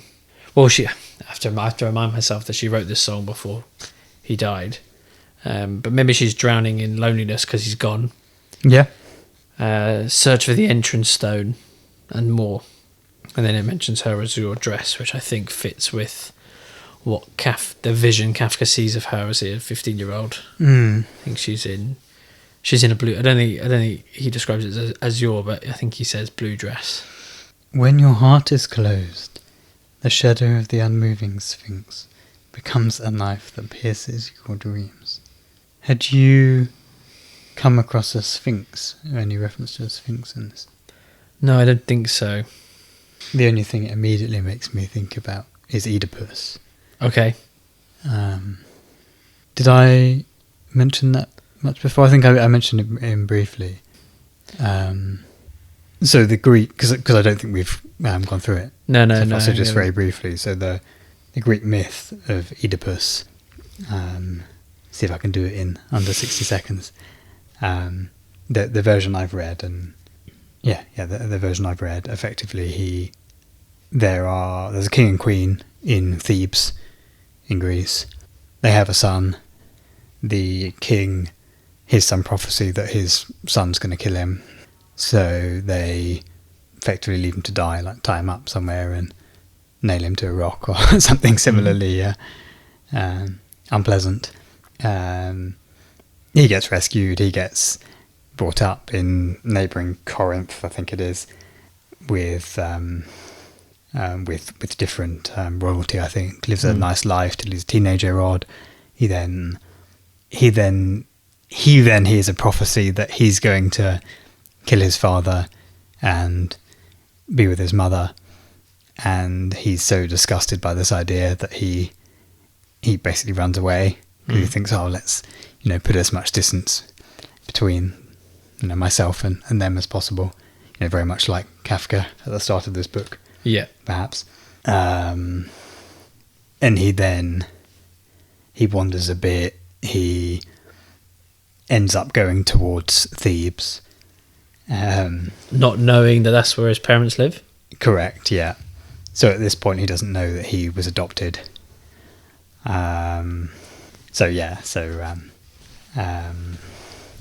He thinks he's leaving, in order to minimise the chances of this prophecy taking place, whereas of course, cruel fate, he's basically walking towards making it happen. So yeah, he's on his way to Thebes. He then meets this sphinx that's on the path, basically blocking the path, and that's where the riddle of the sphinx comes from. So the sphinx, he asks him a riddle basically, and he gets it correct, and then the Sphinx falls off the cliff, and and then he can go past basically. But then he ends up heading towards Thebes. On his way there, he unknowingly kills his father. So his father's riding a chariot, I think, with various men, and they, angrily like whip Oedipus to kind of get him to move out the path, and he gets pissed, and the chariot crashes, and he ends up killing them. Okay. But yeah, he then goes on to Thebes and falls in love with his mum, and then they have 4 kids, and then effectively it all comes crashing down in the end when a plague hits Thebes, and so they then get all the local seers and oracles and whatever to tell them how they can lift this plague and save their people, and he gets told that basically the killer of his dad, effectively the king, whatever his name is, Laius, I think his name is, the killer of Laius is the one who's brought this thing upon us, and so of course Oedipus then is determined to find out who this killer is, and then he finds out that it is himself, and then finds out that his wife is his mum, and then she then kills herself, and then he stabs his eyes out with with pins, I think, as some kind of punishment, and then lives the rest of his life blind. Yeah, so there you go. Wow. That was a bit longer than 60 seconds, but No, it was good. that was The Tale of Oedipus, and I was just mentioning it there purely because that was the one reference to a sphinx that I could immediately think of that was in any way related to this. I don't know how that would tie into this, to these words in this song. I can't immediately see it, but my understanding is though all those myths have serve a purpose of they're stories, so they're easy to remember, easy to transmit. You can tell the story to someone else. I think it's much easier to tell a story to someone else than to explain an idea. If you can wrap it in a story, that's much more transmittable. It's much more engaging often, isn't it? Yeah. You can almost allow someone to, learn or kind of see various morals or principles in action without it feeling necessarily like you've just, read them off a sheet to them and told them that they must behave this way, maybe. Yeah, which is probably the I would imagine the least effective way to, if you want someone to act in a certain way, telling them to do that is probably worse than saying nothing. Yeah. So with this one, what do you think is the purpose of the story? For people to have this told to them? Because I assume it's not I think it'd be quite an oversimplification for it to, I don't know, avoid incest. I don't think it's about that. That doesn't strike me as what it's about. Do you have any ideas of what it's trying to guide people towards or steer people away from? It's a good question. Yeah, it's a good question. Not immediately can I come up with a decent theory on the fly. I mean, one interesting thing about it is, again, certainly in the version I read, Oedipus, I think, pretty much acts with good intentions. I think, he's, he doesn't want to commit these acts that have been prophesied to him, so he, puts distance between them there, and when he becomes king of Thebes, he seemingly wants to do well by his people, and it's actually interesting because the idea of an Oedipus complex, which I think is generally having those sorts of feelings for your mother. I think that's kind of generally, I don't know if it involves the father as well, but isn't it like if hatred you're towards your father bit? Yeah. Oh, is it? Yeah, I would understand it's more as maybe you're like maybe not as going as far as having a relationship with your mother like that, but I think when I've heard it used, it's around if someone's very close to their mother, and maybe if they have a hatred of their father. Yeah, so it's a simple definition here: the attachment of the child to the parent of the opposite sex, accompanied by envious and aggressive feelings towards the parent of the same sex. Right. And yeah, I'm sure there'll be several, slightly different variants in that, but yeah, so that term coming from that story is actually quite interesting, because from what I can see, Oedipus doesn't actually feel like that at all. He's not. He doesn't have an Oedipus complex. No, exactly. Not that I can see. From what I can see, he's almost actively repulsed by that. When you were telling the story, something that came to mind was he'd heard of this Laius. Yeah. Had been killed, and he knows he himself is a murderer, or at least fairly responsible for death. And something that came to mind when you were telling that story was he doesn't entertain the idea that it is him. He doesn't go from the idea, well, I've killed someone. Could that be who I've killed? He doesn't question that. Maybe I'm reading too much into that small point, but no, not at all. Actually, that's it's cool that you picked up so specifically on that. Just from that telling. Yeah, no, I think that's a really good point, and yeah, I think that's probably almost the crux of it, if you like. Yeah, I think you're spot on, because yeah, exactly. Yeah, he doesn't even cross his mind that he could be the culprit, and he's almost like an naivety there. Yeah, and he's almost sort of showing a lot of bluster, almost kind of angrily, accusing people, kind of determined to find this, this sort of like vile, character who would have committed these acts and brought this this plague upon the city. And yeah, exactly. It's just so righteous. Yeah. And yeah, that's probably the the flaw, if you like, of his character. He's sort of portrayed as being very, very quick, very smart, as is kind of shown, with his besting of the Sphinx. Does it actually, does the story actually tell you what the riddle is, or is what the riddle is almost not the point? The fact that he gets the riddle right, is that more the point? It does actually. It does, yeah. Share the riddle. Yeah. So do you happen to know what it is? Largely. What has 4 legs in the morning, 2 legs in the afternoon, and 3 legs at night? I don't know. You sure? Mm-hmm. If you get it wrong, you're going off a cliff. Oh dear. I guess saying I don't know the answer counts as it getting it wrong. I suppose so, yeah. Yeah, I guess right or nothing. If you lock that in, yeah. You want me to tell you? Yeah. It's man. Okay. The idea of being of a baby crawling on 4 legs, if you like, in the morning of its career, of its life. Yeah. And then walking on 2, and then with a crutch or exactly, a cane. Yeah. Okay. Yeah. Oh, very good. I did think of a person. Oh, nice. Okay. But I took the morning, day and night too literally, and was thinking maybe they're on all 4s getting out of bed or something. And, yeah. So close. It's that. But yeah. So he's seen as this,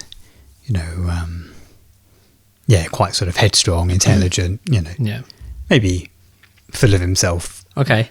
Perhaps rightly so, depending on your view on that kind of thing. But confident guy, and yeah, like you say, he's ultimately blind to various things, and therefore punishes himself accordingly.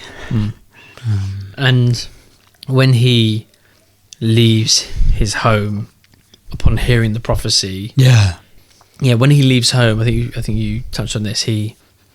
He's leaving home because he believes his adoptive parents are his parents, and he's prophesied to kill and sleep with them. Yes. Yeah. Sorry. Yes, I didn't make that clear. No. Exactly. I thought it was either that, or maybe he knew who his original parents was. I guess it's how old he was when he was abandoned. It comes down to, but he could potentially have just been leaving in an attempt to get further away from them and inadvertently gone closer. But okay, Yeah, no, sense. he didn't realise he was adopted. Are there any parallels? There's like, a clear comparison to draw between Oedipus and Kafka, but are there any parallels in the book you can think of, like maybe other ways just beyond that, protagonist comparison that we can make? Not that I could immediately see. You could argue that, as you just mentioned there, the Oedipus doesn't attempt to really reflect and to, consider his own shortcomings, consider that, he might be to blame for, his actions, effectively. Whereas Kafka actively does Definitely attempt to reflect. Even to the point of questioning whether or not he killed his father, even though his father is many, many, many miles away. Yeah, nice. Yeah. I mean, he did wake up, in the middle of the woods covered with blood on his chest. But it's still, quite a leap for him to have killed his dad. But he asks out of himself. Yeah, so true. Yeah, so I guess he's, like, it starts with him attempting to run away. Yeah. Well, yeah, with him running away in the same way. But then he almost comes to the realisation that he can't outrun it, perhaps. And therefore kind of deeply reflects and, finds a way to kind of properly move forward with his life. Yeah. Whereas Oedipus perhaps doesn't do that, and he, just blusters on forward and blindly and suffers the consequences. That's a good way of putting it. Do you think maybe that's actually part of the Oedipus myth? Some things are unavoidable, even if you try to avoid them.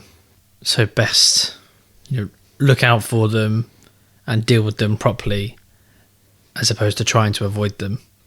Yeah, maybe. Yeah, that sounds good. Yeah, sort of taking whatever responsibility you can take, as opposed to running away. How long is the Oedipus story? Not long. I just recently happened to read the Stephen Fry version from his books, Heroes, I think it might be called. It's maybe, 20 to 30 sides of pretty large print. Okay. Yeah, no, it's good if you like that kind of thing. I recommend it. Yeah. It's a good, I think he's written 2 or 3 collections, maybe, of which that was the second. There's loads of other ones in there as well. Theseus, Perseus. So I actually read it because I was reading, I think it's Orpheus. Because I was playing Hades. Oh, yeah. And I was enjoying the theming of that. And the characters from Greek myths. And I was like, I've got this book. And so I read the one on Orpheus. And I think Oedipus must have been adjacent to it. Okay. So I think it was actually before we started reading this that I happened to read it. And then when I read this, I was like, oh, cool. Yeah, I recognise that. I've just read that. But yeah, they're fun, I think. I like myths. Yeah. I definitely read the Oedipus myth before rereading this. Oh, nice. For sure. Yeah. Yeah. Maybe even read that as a primer and then go straight into Kafka on the Shore from there. Yeah. I'm sure there'd be plenty of versions online, but if you want to borrow my copy, just... Oh, thank you. Yeah. You'd recommend the Stephen Fry one? I'm enjoying them. Yeah. I mean, I've not... had I really read any?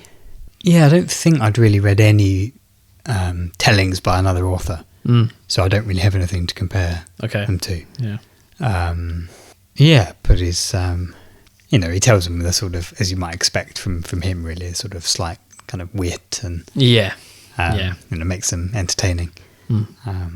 But from, as far as I'm aware, doesn't take away from the the core tale. I don't think he'd be changing. Yeah, I can picture him having a lot of respect for the original. Yeah, I say original has probably gone through 500,000 more versions of different authors.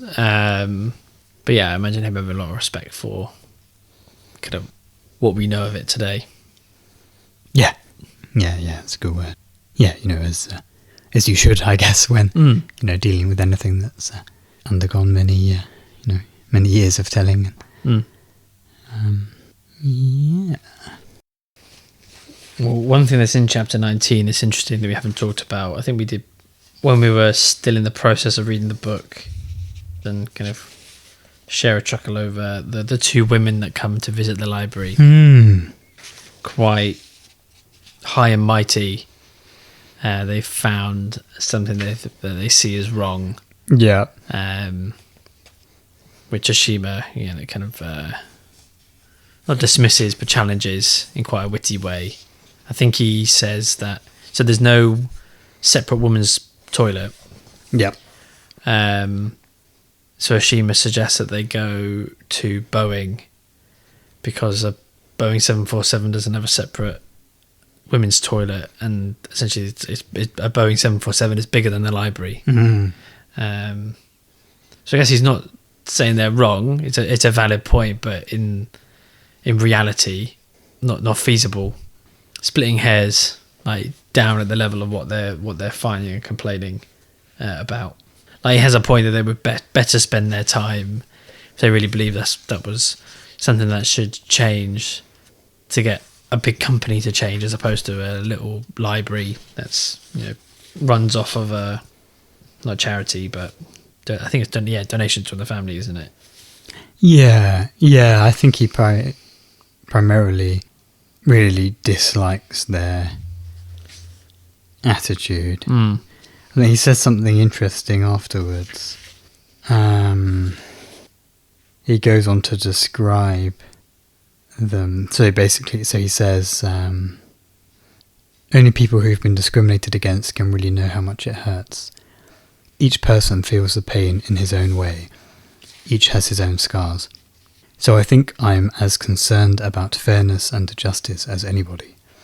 But what disgusts me even more are people who have no imagination, the kind T.S. Eliot calls hollow men, people who fill up that lack of imagination with heartless bits of straw, not even aware of what they're doing.